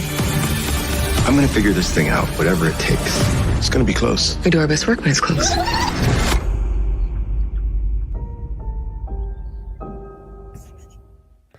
For all the love of American sports that I do have, well, 2 of them, baseball, NFL, The others, okay, it's horses for courses. One thing you don't have is songs. I mean, you really don't have songs. Every single team has two songs. Let's go, add Team X, and defense. Let's be honest, we are not Shakespeare's over there. But for you Cincinnati Bengal fans, I've got something for you for later. When Joe Burrow picks up the Super Bowl MVP. I've got a feeling Martin Green might appreciate this sort of style. Joe Burrow, the king of Cincinnati. He's Super Bowl MVP. Joe Burrow, Joe Burrow, the king of Cincinnati. He's Super Bowl MVP. Joe Burrow. And thank you very good much. Good afternoon. Oh, and good afternoon to you too, sir. Joe Burrow. Oh. My fault. I didn't realize we'd come back on the air. And look, we dip away for what? 90 seconds? And look who's on the screen right now. Oh, my goodness. Hour number 2. And we are locked and loaded. So where do I start? How about the man who's matching my eye black today? The best-looking man in all of the early edge universe, Mr. Sia. Good afternoon, sir. Coach, I couldn't leave you hanging, so I threw on the eye black after I saw you. I've got my helmet. I just took it off out of respect for the show. I just took off my helmet behind me. I've got my football. I've even got my quarterback cheat sheet here on my wrist so I can read plays, call in plays, just without the coach in my ear. So I'm ready to go. Well, apparently Matthew Stafford still has to wear that thing too, because when he gets like 3 delay of game penalties later today because he can't hear, he's going to need that damn thing on your arm. Now, talk about on brand. Sia's wearing his patented shirt up to his neck. And my man, Uncle Dave, Fantasy Football Today, taking time out of his busy schedule. He's on brand too. Is that a brand new track? He says no. No. He says no. I'm not investing in anything new. Well, good afternoon, nevertheless. When you said the best looking guy in the early edge universe, I thought you meant me, but I guess I can see it. And the eye black really pays off. I haven't worn eye black since I played full contact tackle football in my fraternity league 20 years ago. Yikes, I can't believe it's been 20 years. But I'm wearing the good luck track jacket, Coach. I'm ready to bring it one last time with player props that we can all win some sweet money with. I thought you were going to say, since I played full contact tackle football in high school, I'm like, isn't that how all high school football is? But you said it was in college. It was in your fraternity. Right. Full contact, no pads. What kind of fraternity was that? One of the that allowed you in fraternities at Miami. Oh, I got you. Okay. All right. Very, very good. All right. Settle in because I can't wait for your picks. Now, this next man did not go to school in Miami. He was not in a fraternity. He was not, I don't even know if he went to college, but he is a bona fide genius. He's been in the lab for 2 weeks. I've missed him so much. Live from parts unknown. Prop Stars. Good evening. Coach, what's good? Larry, Sia, Dave, great to see you guys. I'm repping on brand, my guy right here, the official ruler of the fictitious country, Latveria, none other than Victor Von Doom. So, yeah, I'm ready to go. For some reason, I thought about you when I saw that they're bringing the Wii back, and I don't know why. That just brought that. You're my guy. You're my guy. That's all I can say. And then coming back, he wanted to be a part of both hours. The Maestro. Look at you, all dapper from CBS Sports HQ. Yeah, and I got to say, they're getting a lot of mileage out of those videos we took out in Olympics out in LA.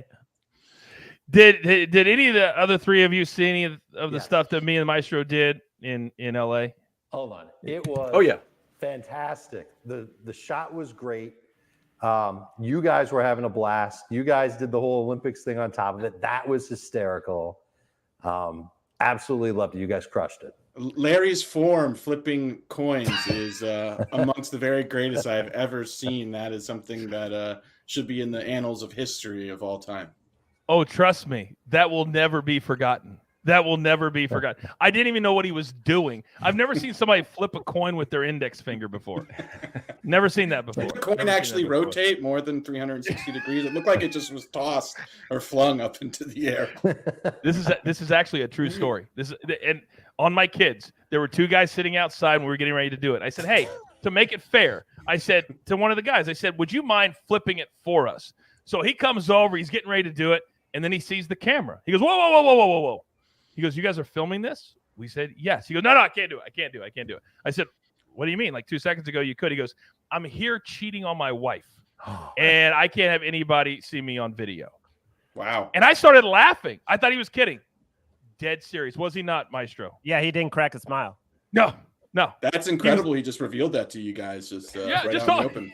Yeah, he sounded like he was from like Germany or Turkey, someplace like that. So I think he came really far to cheat on his wife, like another country far. But I couldn't believe it. I was astonished. But I appreciated the honesty. Didn't agree with it, but I appreciated it.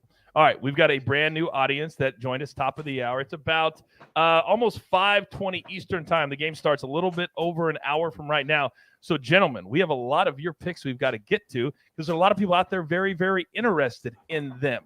Now, we're doing this a little bit different. We're just going to put your picks up on the screen. If you have a lot, you don't have to read through everyone. Just kind of glance over it, go through them real quick. And then anybody else that wants to comment on one of those picks, just raise your hand and you can jump into the conversation.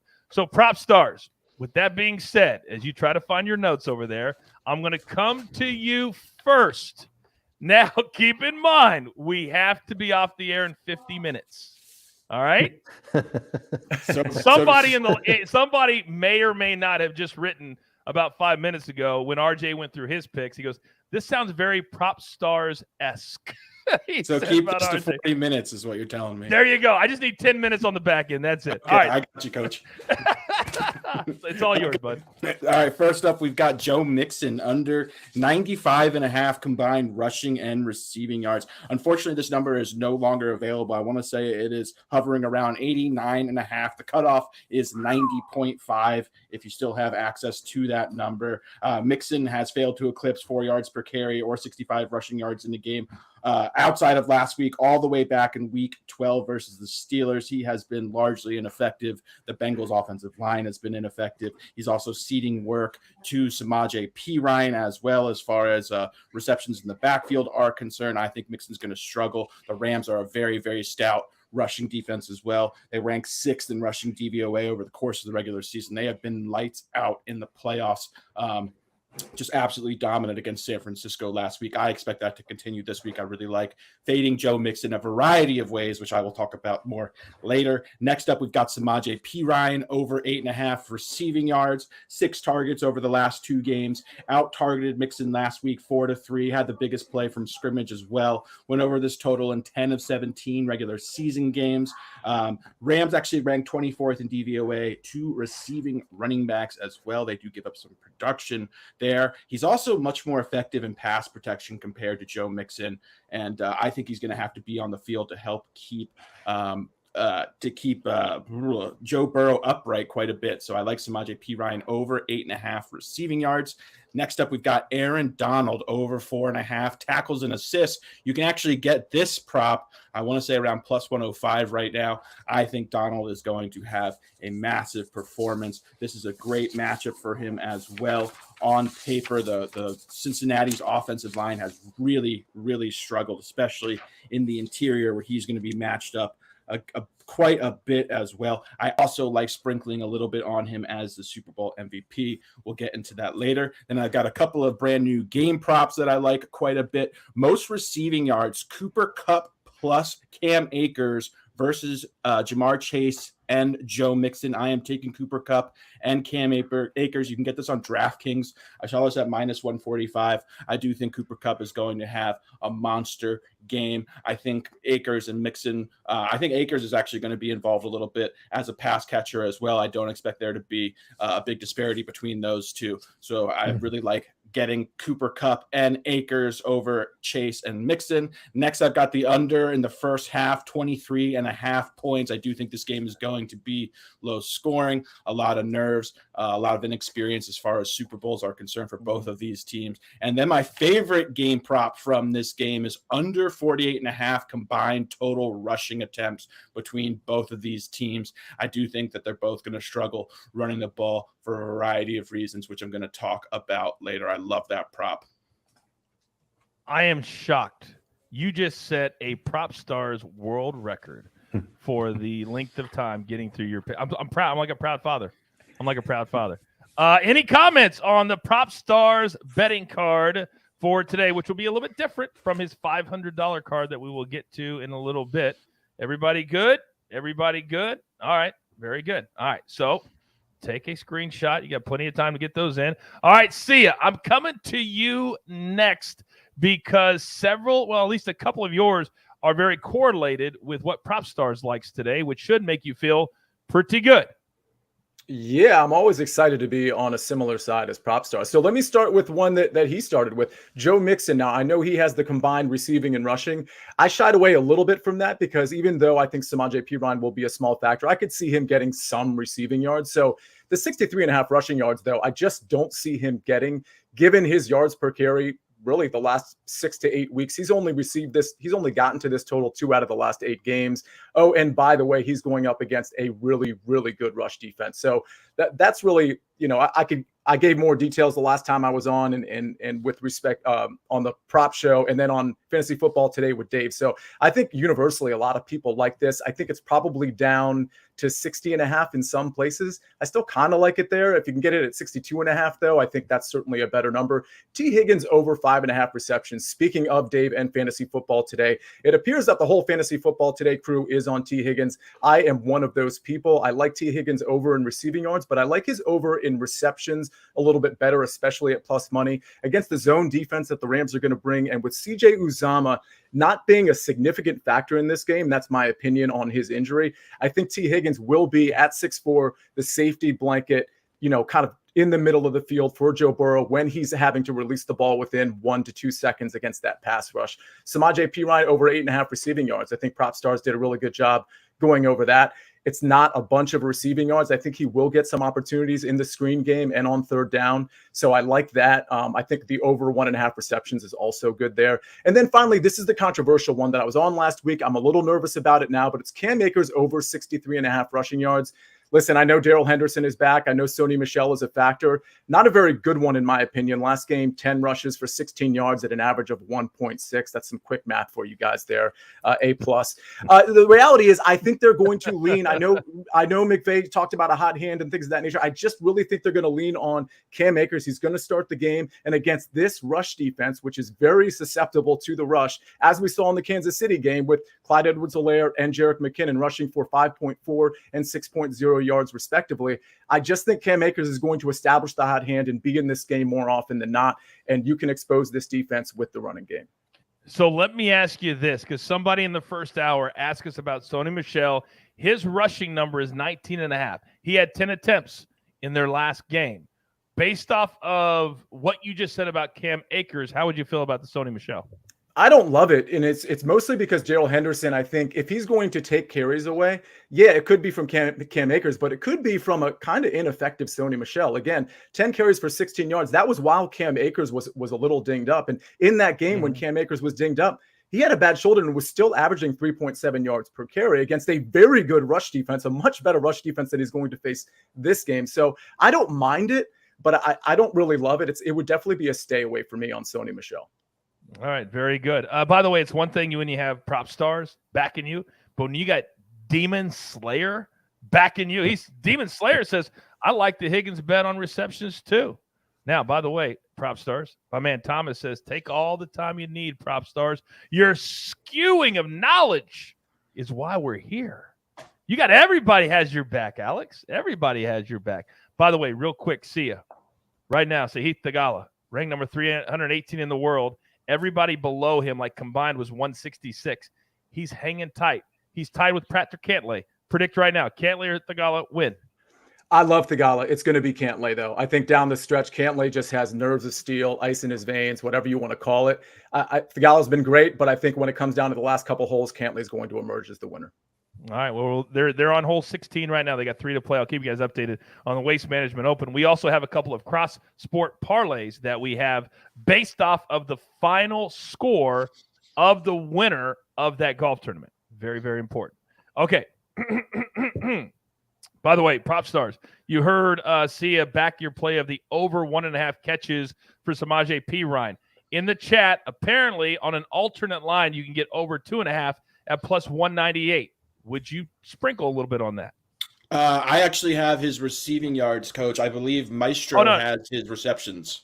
Oh, I meant to say Maestro. Who did I say? None other than yours truly. Oh, probably. My bad. I meant to say Maestro. That question is for you.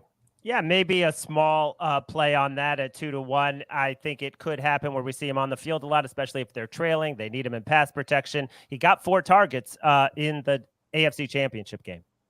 Dave. Oh, it's sprinkle worthy for sure, just because of what we've been talking about. Mixon's been involved in the passing game for Cincinnati. It hasn't necessarily been on third downs on a consistent basis. That's when Perine tends to play. That's when you can look for him to get those receptions, and potentially also in the 2-minute draw. I'm not sure which back they will end up going with in that 2-minute offense, but if it's Perine, that one at plus 198 is a good bet.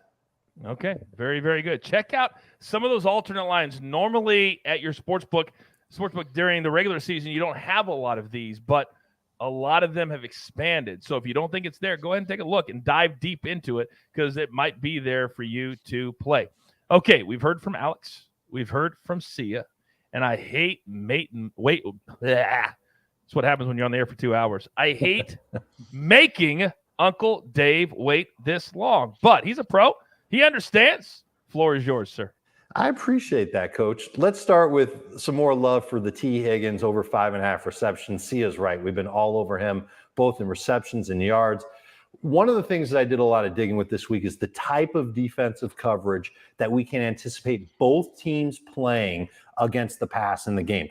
The Rams on the season have played zone over 70% of the time. It's the second most of any NFL team on the season. And in the playoffs, they're playing zone 80% of the time. We can get into that with 2 Bengals props that I have. The first one is going to be T. Higgins, who has a catch rate of 60% versus man coverage. He's not going to see much man coverage today, but 73% versus zone coverage. And so because those defenders are going to play back, the safeties try and keep everybody in front of them. When Burrow sees that, that makes him lean a little bit more on T. Higgins, and Higgins is better at receiving the ball when that coverage is played. So I think going over 5.5, and the fact that you can get it either plus 100, plus 105, I love it. I don't think I would touch it if it was like minus 150 or something like that. I don't think it would be worth it at that point. But I think it's absolutely worth it if you're getting even money or better at plus 5.5. The other prop where this matters, this zone defense that the Rams play matters, is with Joe Burrow. Specific, and now I'm getting into the nuts and bolts of X's and O's in football. You guys might fall asleep, but I'm sorry. They play a type of scheme called cover 3. I don't have to explain what that is. All I have to tell you is that the Rams play it a lot, and Joe Burrow on the regular season completed 75% of his passes against this cover 3 defense. Now, he can complete passes against cover 0, 1, 2, cover 4, cover 6. Doesn't matter. Of course he can do that. But I think Burrow is going to be a slam dunk to get you 25 receptions. And I like it better than his yardage prop. When the week started, his yardage prop, 273.5. Last I saw it was at 279.5. People are betting that up. They're doing the same thing with Stafford. You look and you see how often that Joe Burrow has thrown for 280 plus yards. He's completed at least 25 passes 7 of 9 times. One of the 2 times he didn't do it, he was 1 completion short. So it's rare when he has a game where he doesn't complete a lot of passes and he gets a lot of yards. So if you're sitting there thinking about taking the over on the Burrow yardage, it's a bad bet because people have been betting up that number all week. The completions number is where you want to be. On the flip side of all this, Matthew Stafford's number, like Joe Burrow's number in the passing yards, that's been going up all week too. It was as low as 279.5. Now it's at 285.5. I don't like it. I think it's going under. The Bengals aren't like the Rams. The Rams consistently a zone coverage defense. The Bengals mix it up a little bit. But what we saw from them in the second half last week against Kansas City, and that's a team that throttled them in the first half, when they were playing a lot more man coverage, they went to very heavy zone coverage. Cover 3, cover 4, cover 6. They're really laying those defensive backs, and they're daring teams to run against them. The Chiefs didn't do it. I think the Rams might. And I think the Rams have this amazing group of running backs that they can lean on, and they can say, okay, we can run for days, and Stafford doesn't have to do everything. And I know everybody's excited about Stafford. I think he falls short when it comes to the yardage. So I'm going to take the under on that, but I think the Rams win the game. I don't know if they cover. I'll get to that one last. Joe Mixon, over 24.5 receiving yards. This number seems low to me. We've seen Mixon get 26-plus receiving yards in a bunch of his games lately. Akers under 16.5 yards. This is one of my favorite stats that I'll tell you about. Cam Akers, first of all, he only played 30 snaps last week, last game rather. Part of it was because he was hurt. Part of it was because they had Sony Michel. He had his 10 carries. Darrell Henderson being back, I think matters. I think he ends up playing. He's got fresh legs in the game. I'm not saying he's going to take over and put Cam Akers on the bench. I still think Akers leads the way. But I think Henderson takes a little bit more of a role and has some explosive plays mixed in.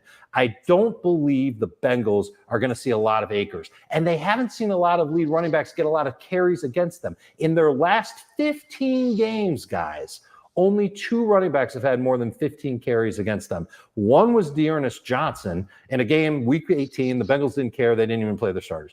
The other was Derrick Henry, who plays for the Titans, and Derrick Henry gets, 100 carries a week anyway. So I fully expect them to be that way. Now, I wanted to close on this amazing stat that I've got on the Bengals. Cincinnati's played 20 games this year.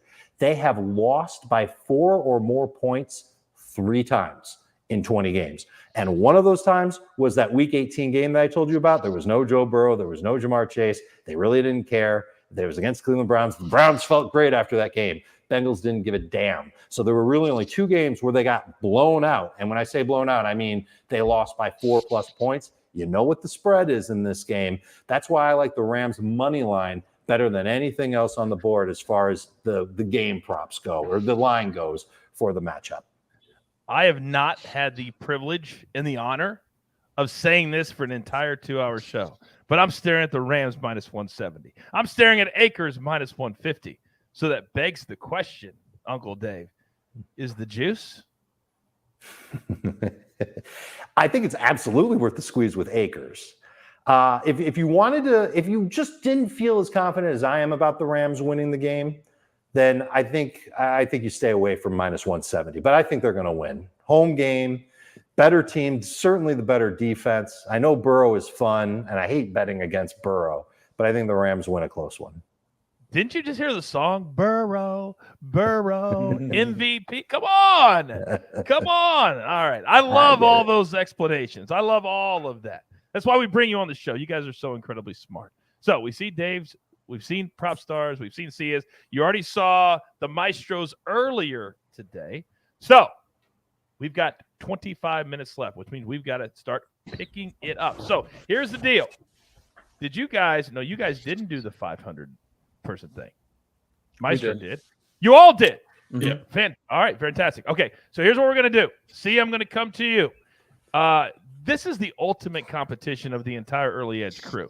Who is the absolute very best capper? And if I beat all of you, I promise you I will be insufferable if I beat all of you. All right, so Sia, how are you spreading out your $500, big boy? So yeah, it's a lot of the one bet I didn't mention was the Rams -4, so that's not on here. But yeah, it's Higgins over 5.5 receptions at $100. The biggest one I have here, of course, as you can see on the screen here, is Mixon under 63.5 rush yards at $200. I have P. Ryan over 8.5 receiving yards at $100, and then of course Cam Akers over 63.5 rush yards. I do want to point out about Cam Akers because I do understand the sentiment the other way. That line is 60.5. And when I was on the prop show 2 Fridays ago, I did mention, hey, you might want to wait on this bet until closer to game time, because if anything, this one's going to fall with the Darrell Henderson news. So obviously I like it better at 60.5 than when it was 63.5 on the prop show about 7-9 days ago now. So that's how I'm splitting up my money. It's pretty simple, pretty straightforward, trying to get small wins here and there. See, that's the thing, because Sia, you and I understand, because we are a part of First Cut. We're a part of the golf. We understand that you can throw all the bets in that you want, but if they don't cash, you don't get any points. So, RJ has like 35 plays on his card. If he hits some of them, God bless him. But plus 100 to 1, do you think that's going to hit? I don't know. But everybody has their philosophy. What is the philosophy of prop stars? What does your board look like, sir? Oh, no! Here we go. No! Here we go. You pulled a J Smooth on there was a prop bet on this stream. Would someone pull a J Smooth at plus 125? I needed to cash that, get that ticket cash for the chat because they had that bet. So you are very welcome. I just want to point out. I appreciate it. I just want to point out that RJ did pull a little bit of sorcery as far as my Super Bowl prop card is concerned. I saw his card and he took all of these long shots. So instead of making the most profitable card possible, I tried to one up RJ and go for some crazy long shots. So I do want to point out that I wish I could adjust my card. God. But I still think don't get me wrong. All right, now I've got to step in here. I just need you to read them. I can't have an explanation on all. Holy, you know, I'm going to stand back. If I have to interrupt, I'll interrupt. But I don't want to ruin your flow because I apologize. Go ahead. That's just a preface I wanted to make real quick. I won't give an explanation for every player or anything. I'm just saying I did want to one up RJ with some long shots. You did. You did. Okay, I appreciate that, Coach. Okay, first offensive play of the game. This is also a showdown with Maestro, who's suddenly missing. I miss you, Maestro. I'm going pass because I really believe that if the Bengals end up with the ball first, they are going to dispel all the narratives about running the ball on first down, and we're going to see a Joe Burrow pass attempt. So I'm taking pass at plus 140 for $100. Next up, I've got number of Bengals to have a pass reception under 6.5. Love this at plus 100. I love this bet as well. The Bengals have gone under this in 3 straight playoff games. They have a very, very concentrated kind of focus of targets. So I really like this quite a bit. Next, I've got Odell Beckham and T. Higgins both to have a 30-yard reception for $50 at plus 550. Both teams to score 2+ field goals at plus 250 for $50. Cincinnati Bengals to score more points in the second half and overtime. Yes. Minus 120 for $50. Then I've got these $25 bets. Tyler Boyd anytime score plus Cincinnati wins at plus 650. Chase and Cup. Jamar Chase and Cooper Kupp to each have 125 plus receiving yards at plus 900. Rams total sacks over 3.5 at plus 105. Total game sacks over 5.5 at plus 110. Burrow exactly 3 TD passes at plus 450. And Monty McPherson and Matt Gay 10 plus kicking points each at plus 800. Whoa, wait a second. So if that play hits, they've each got to at least have like combined field goals and extra points equal 10 for each kicker. Okay. Yeah, so McPherson's done it in I think 5 straight games. So it's if they kick 2 field goals and have a couple touchdowns, and it's totally within the range of outcomes. Your boy Thomas loved your card. He said, "This is so funny that you're trying to one up RJ." I don't even know how. And you know what's so exciting is that we're going to have, if those of you who don't know, we're going to have a live watch party for the first time ever in the history of this show. This is our 2nd Super Bowl, and the boss says, yes, you can do it. So all of these bets and all of this argument and all of these showdowns, we're going to be able to do it in real time, and we'll be able to know if what we predicted comes true. I can't wait for that. I think it's going to be awesome when the Super Bowl starts at a little bit after 6:30 Eastern time, a little less than an hour from right now. All right, so we've seen Sia's, we've seen Alex's. Apparently, Dave, you didn't want to play with the rest of the kids in the sandbox. Is that right? I didn't get the memo on the $500 card. So if I had to throw one together for everybody here, I'll keep it really simple. I'm really in love with the Joe Burrow over 24.5 completions bet. I'm going to put 100 on that one. I'm really in love with T. Higgins over 5.5 receptions. And then put the rest of it, it's about 300 on the over the national anthem. Oh, wow. That's an interesting way to go. Oh, let's just get it out of the way. Let's just put 3/5 of this card right there on the over. I saw the last line I saw was 104.5 seconds on Mickey Guyton's national anthem at minus 150. So we're the number we're using is 135 is the number we're going with. Even better. I took it at 104 seconds is what? 144. 144. Yeah. So she did an interview. She did an interview on LA, a TV station out here, and she said she was instructed to keep it to 1:30. That's what she said on a story on the news. Now, whether or not she's messing with everybody, whether or not they told her to throw that interview out there, I don't know. All right, so we've had all the boys on earlier. I got my guys on from our Prop Spectacular every single Friday afternoon. We've been killing it all season. So now it's time to look at our picks, totals, and our favorite bets. Jeweler, throw up this particular full screen. All right, there you see mine. So my favorite bet is Cooper Kupp over 8.5 catches, even though this goes against my game script. But even if the Bengals win, this guy cannot be stopped. I'm done fighting it. He's my best bet to get at least 9 catches today in the Super Bowl. The Maestro is on the mix and under. Again, right now, I believe it's gone down to around 60 or so. He still loves that. His against the spread is the Rams, and he's also on the under.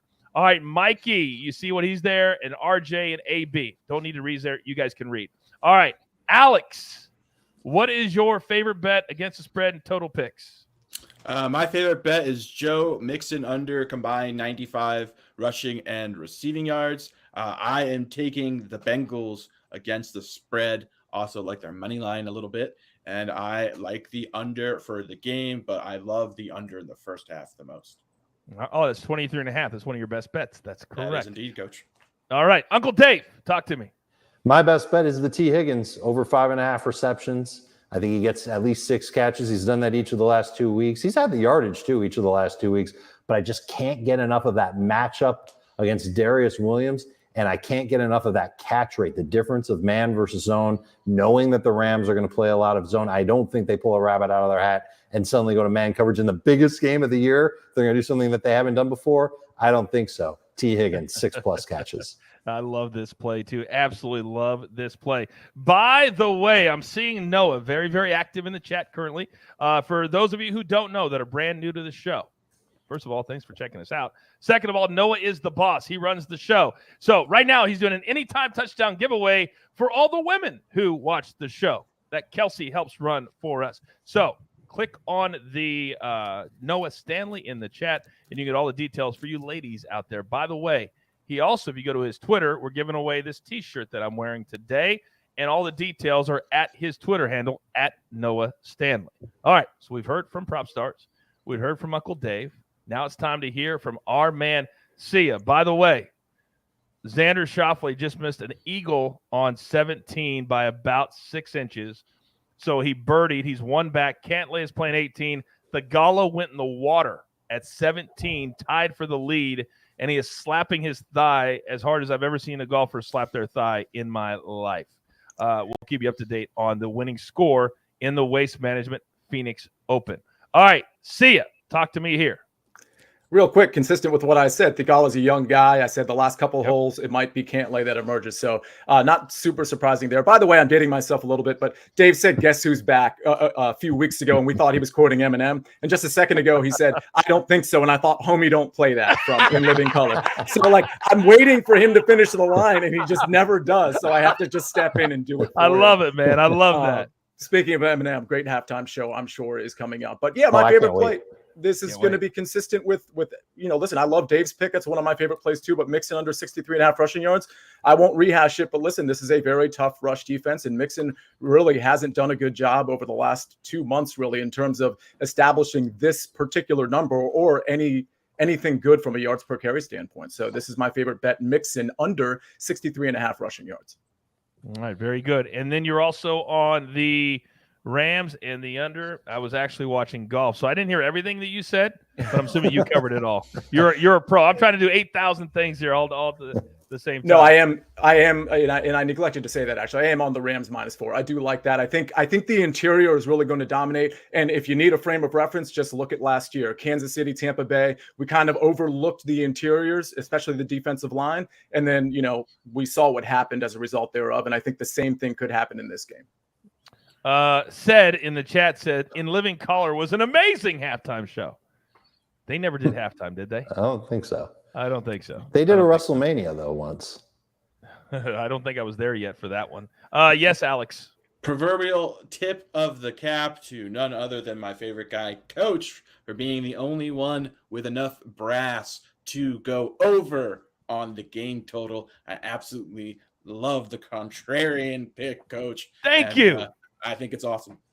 And I had a very serious, hard researched reason why. I had a dream last night. The number I saw was 27-24. That's why I'm going with the over. 27-24 came to me in a dream. That's all I know. Yeah, Coach loves overs. People this week in the media room, we were all working together, CBS Sports HQ, Early Edge, right? So everybody kept screaming, Coach loves unders. It was driving me insane. It would absolutely drive me. I thought Prop Stars was going to walk through the door. I think I deserve a little bit of credit for trademarking that phrase. You have. You absolutely have. There's no question about it. Now, you guys know the most serious thing we do the entire year. And Dave, you haven't got to be a part of this very often, but this is the Super Bowl. And we want everybody playing the VJM Van Jefferson Memorial first touchdown of the game selection. I've already given out T. Higgins at plus 1,200. Larry has Blanton at plus 1,600. Mikey's on the aforementioned Van Jefferson at plus 1,800. Stafford for R.J. White. And AB is on Sony Michel plus 1,800.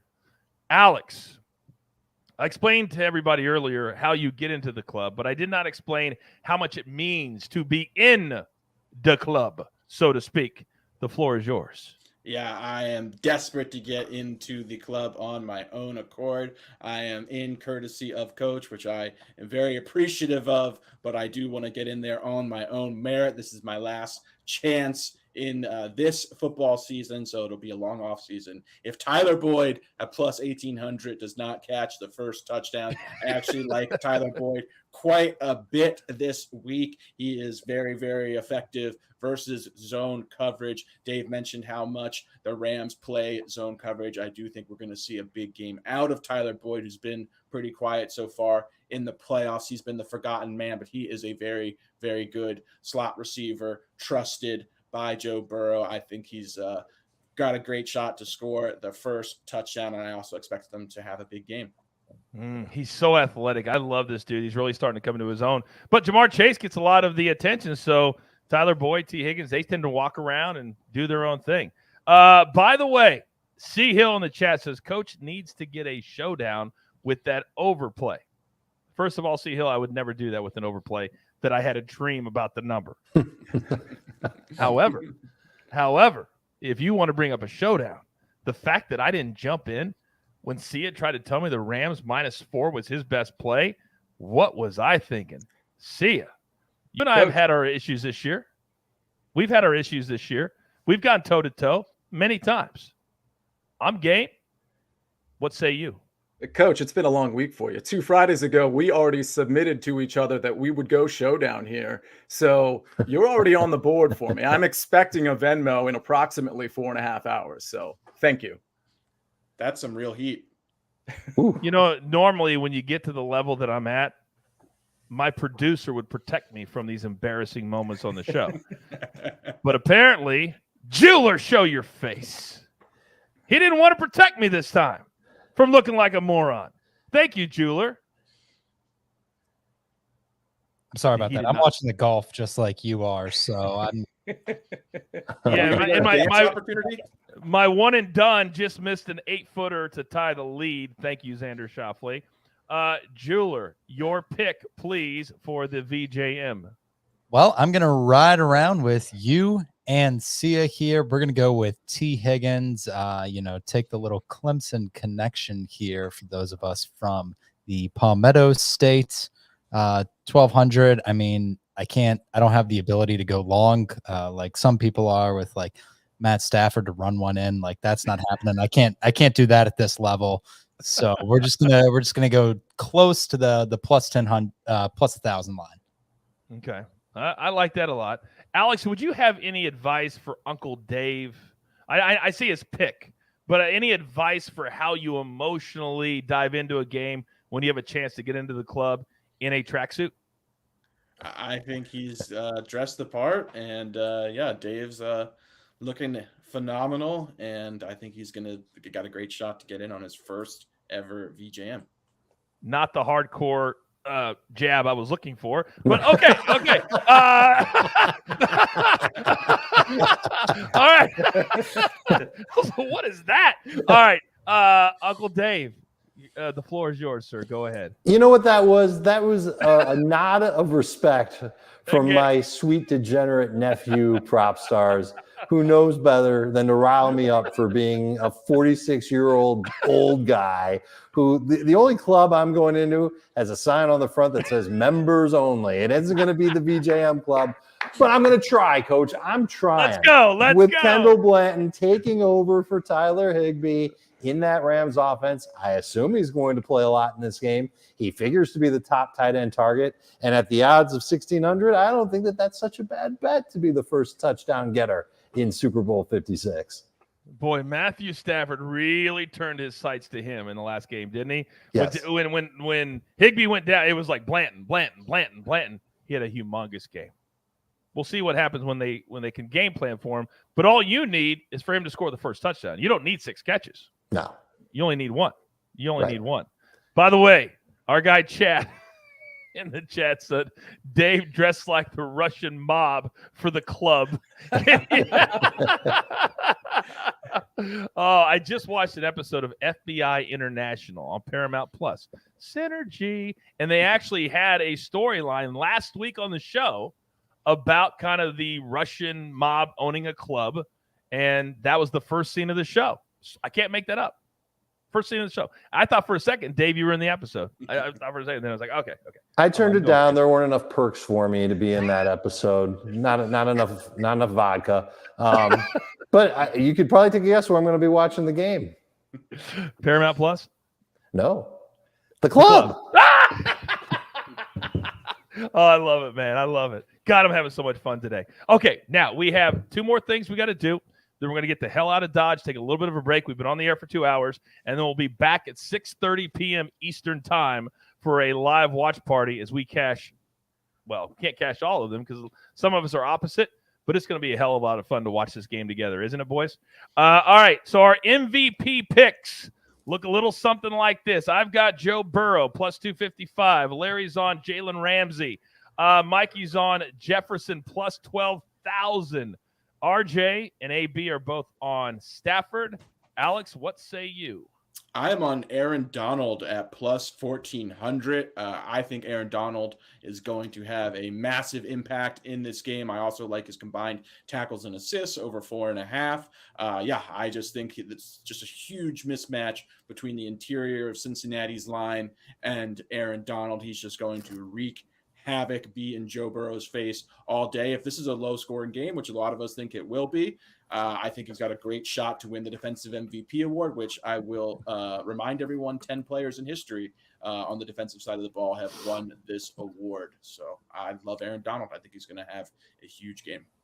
And also, let's remember, these are human beings who vote for the MVP of the game. They listen to all the storylines for 2 weeks. And right now, one of the big storylines is what, Alex?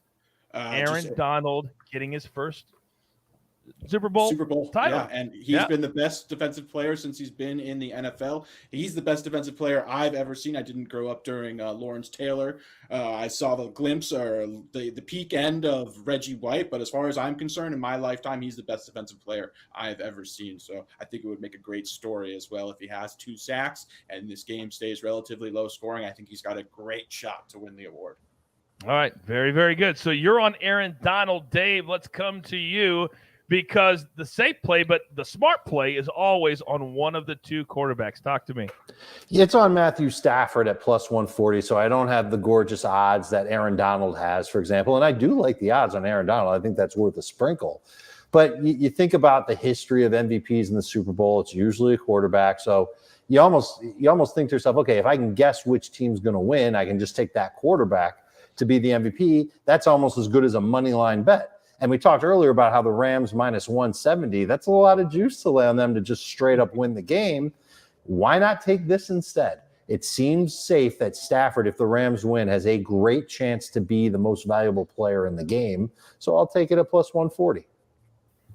All right, see ya. Back up your compadre. Yeah, well, you guys were talking storylines with Aaron Donald in his first Super Bowl. Well, I don't think Stafford won a bunch of Super Bowls in Detroit. Correct me if I'm wrong there. So, listen, again, let's keep it simple, right? Let's go with the quarterback. If the running game operates at an adequate level and they do some work with that three-headed monster that the Rams have, and Cooper Kupp and Odell Beckham, they mix it up maybe with a little bit of Blanton and Van Jefferson. You're not going to be able to give, if the Rams win, which they will, and they'll cover, Coach, you're not going to be able to give it to one of the receivers if it's spread thin like that, or one of the running backs. So you obviously give it to the best option in most people's eyes, which is going to be the winning quarterback. So I hate to keep it super simple, but that's where I think it'll end up. Let me keep this super simple for you, Sia, because I've sat here for the last 5 minutes, and I've listened to you embarrass me. I've listened to you call me out. I've listened to you low-key send daggers. I respect it all. So I've only got one thing that I need to say to you. Would you like to double the showdown? Right here? Right now? If you are so sure. Coach, I am so in. I couldn't be more in than I am right now. Then say the magic words. The music? Yes. What do you mean? You're asking me? Well, I didn't know I could steal your line. I thought that was your line, Coach. Whoever accepts the bet says, jeweler, hit the music. You just accepted the bet. All right. Jeweler, hit the music. It's gonna be a showdown. Oh, I thought maybe, just maybe, we'd get Uncle Dave in front of the cameras just swishing, but he didn't get up this time. Everybody wanted to see it, Dave. Sorry, guys. A little bit of a cramped space right now. That's a little more information than we needed to know. Okay. All right. This is so much fun. Oh, my gosh. All right, so we have one more thing to do. All right. This is what we're calling Fun Picks Rapid Fire. Emphasis on rapid fire. Okay? All right. The coin flip. Alex, I'm starting with you on these, and I'm going to go to Sia and then to Dave. All right? Alex, heads or tails? I did a ton of preparation for this. I flipped the coin 100 times before I came on air. It landed tails 61, so we're going tails. I bet you probably actually did do that. Dave, your thoughts? Props to the sports books that don't put juice on this one. You pick the over, the under, or the over, under, the heads or tails, and whatever it comes, it is. I picked heads. Okay. Very, very good. Sia. Tails, obviously. No explanation needed. Okay. Can I use tail.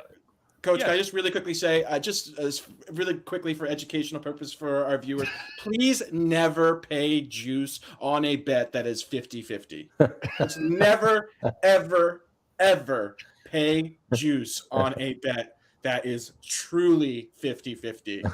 So if you see this at -110, -115, I just need you to skip this as a favor to me, a favor to your bankroll, a favor to the betting gods and everything that is sacred in sports betting. You do not need to pay the sports book to bet or flip a coin. You can do that with your friends.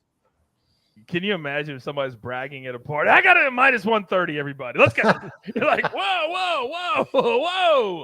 All right. By the way, I took tails, and the reason being, I beat the Maestro with tails in our Olympic showdown in LA. So I just want to pay that forward, by the way. Okay, the anthem. The number we're going with is 1 minute and 35 seconds. Are you on the over or on the under, Alex? Under. Dave? Feeling really good about the over. I can't believe you were smart enough to make that one of your picks. Damn it. Sia? I am scared of Dave's confidence, but I guess I got to stick with the under here. I'll go under. Okay. I went with the over just because historically it's always in the 150 plus range. And last year with COVID, they taped it. And so it was much faster than when it's live. When you're live, you're feeling the ambiance. You're feeling it from the people. You take a little longer. Clearly it's the over. If I had any guts, I would make a showdown with you, Sia, off the national anthem. Wait a second. Oh. Oh, so we're going 135. I mean, see ya. Are you in? I mean, Coach, this one, I actually kind of like Dave's confidence here. I'm a little skittish on this one. Okay. I'd almost prefer going heads or tails on you, to be honest with you. I'd like to switch it to heads or tails. That I'm in on. That's a great showdown. Oh, thank you very much. Oh, we're both on tails. We'd have to be some kind of degenerates to bet on it heads and tails. Oh wait, I just did that in LA in front of everybody. Okay, but at least I didn't wear double ankle braces when I was doing it. I can't believe I just took a shot at the maestro. He's not even here to defend himself. Okay, the color of the Gatorade. Alex. I love the color blue. Sia looks great in that blue shirt. I love blue eyes. I see some very smart individuals. Larry, Mike, and RJ also on blue. So, yeah, we're going blue. There's a lot of different reasons why you like blue right there. I have brown eyes. You don't like my eyes? They're beautiful, Coach. Well, we didn't have an option to pick brown, so that's true. Well, that'd be an ugly Gatorade. Ooh, that would not be a flavor I would like. No, it would not. No, it would not. All right, Dave, what are you on here? My research took me to a story from Yahoo Sports that said that when Burrow won the national championship, it was yellow Gatorade in the canister, and at Stafford, when he was in Detroit, his preference was yellow Gatorade. But I think this is so random. I don't think this is anything you should put money on. But if both teams might have a lean toward yellow, then it's going to be yellow coming out. That sounded weird. I'm going to take yellow/green at plus 350. Dave, right now you're on fire. You want to just keep talking? We're talking brown Gatorade. We're talking yellow, brown. I'm my gosh. for like a junior high school take your father to work day. You know, somebody out there in LA walked up to us and they said, Coach, your whole crew, they're like a bunch of 6-year-olds. I said, thank you very much. We appreciate that. And we take that as a compliment. All right, see ya. Talk to me. Well, the Bengals wear orange. And so when the Rams win in blowout fashion, they're going to troll the Bengals by dumping orange Gatorade on themselves, obviously. It's fun. You know, I also took orange for the opposite reason, that when they win, they will. There's no way they're going to pour yellow Gatorade on Zach Taylor. That's the Rams color. So it's all based on, I think, who wins, too. So it's going to be orange, plus 300. Thank you, Sia. You walked right into my trap. And then quickly, we've gone over the – all right, so we've done those, and we've already done the VJM, so we are good. I never thought in a million years, if you would have told me that we would go over the time for our 2-hour preview show, I would have said – the under is juiced to minus 180, but I would have been wrong. You guys have been amazing. Take a little bit of a break, all right? And then we've got a full 4 hours where everybody's going to be dipping in and dipping out and watching the game live. Real quickly, 10 seconds. Sia, what are you most looking forward to in this game? I'm looking forward to being a 4-time winner of the VJM with the T. Higgins first touchdown. They are going to build a wing in the club. It's going to be called the Fortress right here for Sia Nejad and his VJM prowess. Let's go, T. Higgins. I respect the fact that you talk in the third person so much, that I can't even bag on that at all. That was just fantastic. All right, Dave, talk to me.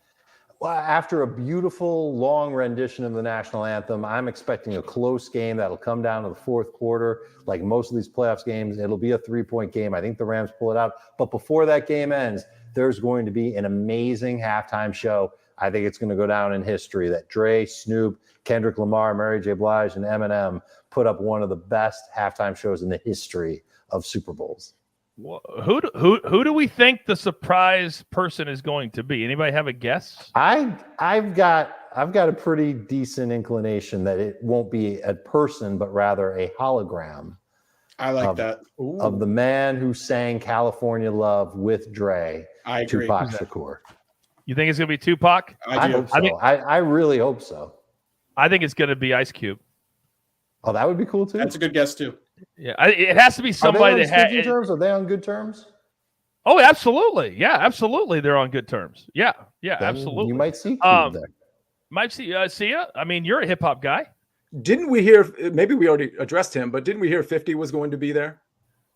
I haven't heard that yet. Well, I think it's going to be 50. You think it's going to be, so 50 for you. You think it could be a hologram of Tupac. Alex, you think it's going to be Tupac? I like the hologram Tupac as well. I think that's okay. All right, very good. Very good. Hey, what if we do this right now? So Q, wait, I was going to say we get to throw a little bit in for just the four of us right here on that. I think that'd be a fun play, but you guys are both on Tupac, so we can't do that. But it's going to be interesting to find out who comes out. But they only have 8 minutes for like 5 people. So it's going to be like 2 lines from each song and move on to the next song. And then I'm going to be like, lose yourself in the moose. Oh, I can't wait. I cannot wait. My fiance, by the way, the better half, the beautiful better half, she's from Detroit. So all I've heard about is Eminem this week. I'm like, enough.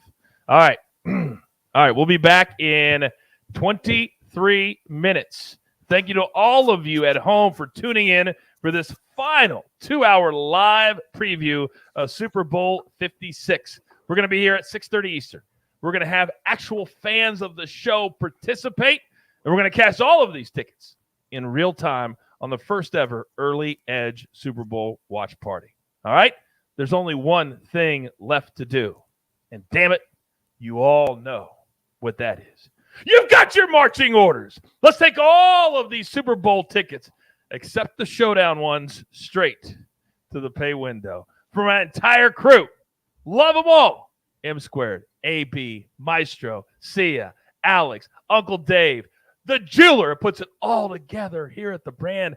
I didn't forget anybody, did I? I think I got everybody. That's right. Oh, my goodness. Tell all your friends. You want to have fun? You want to be educated? You want to be entertained? There's only one brand you even need to worry about. It's right here. Early Ed. See you in 20.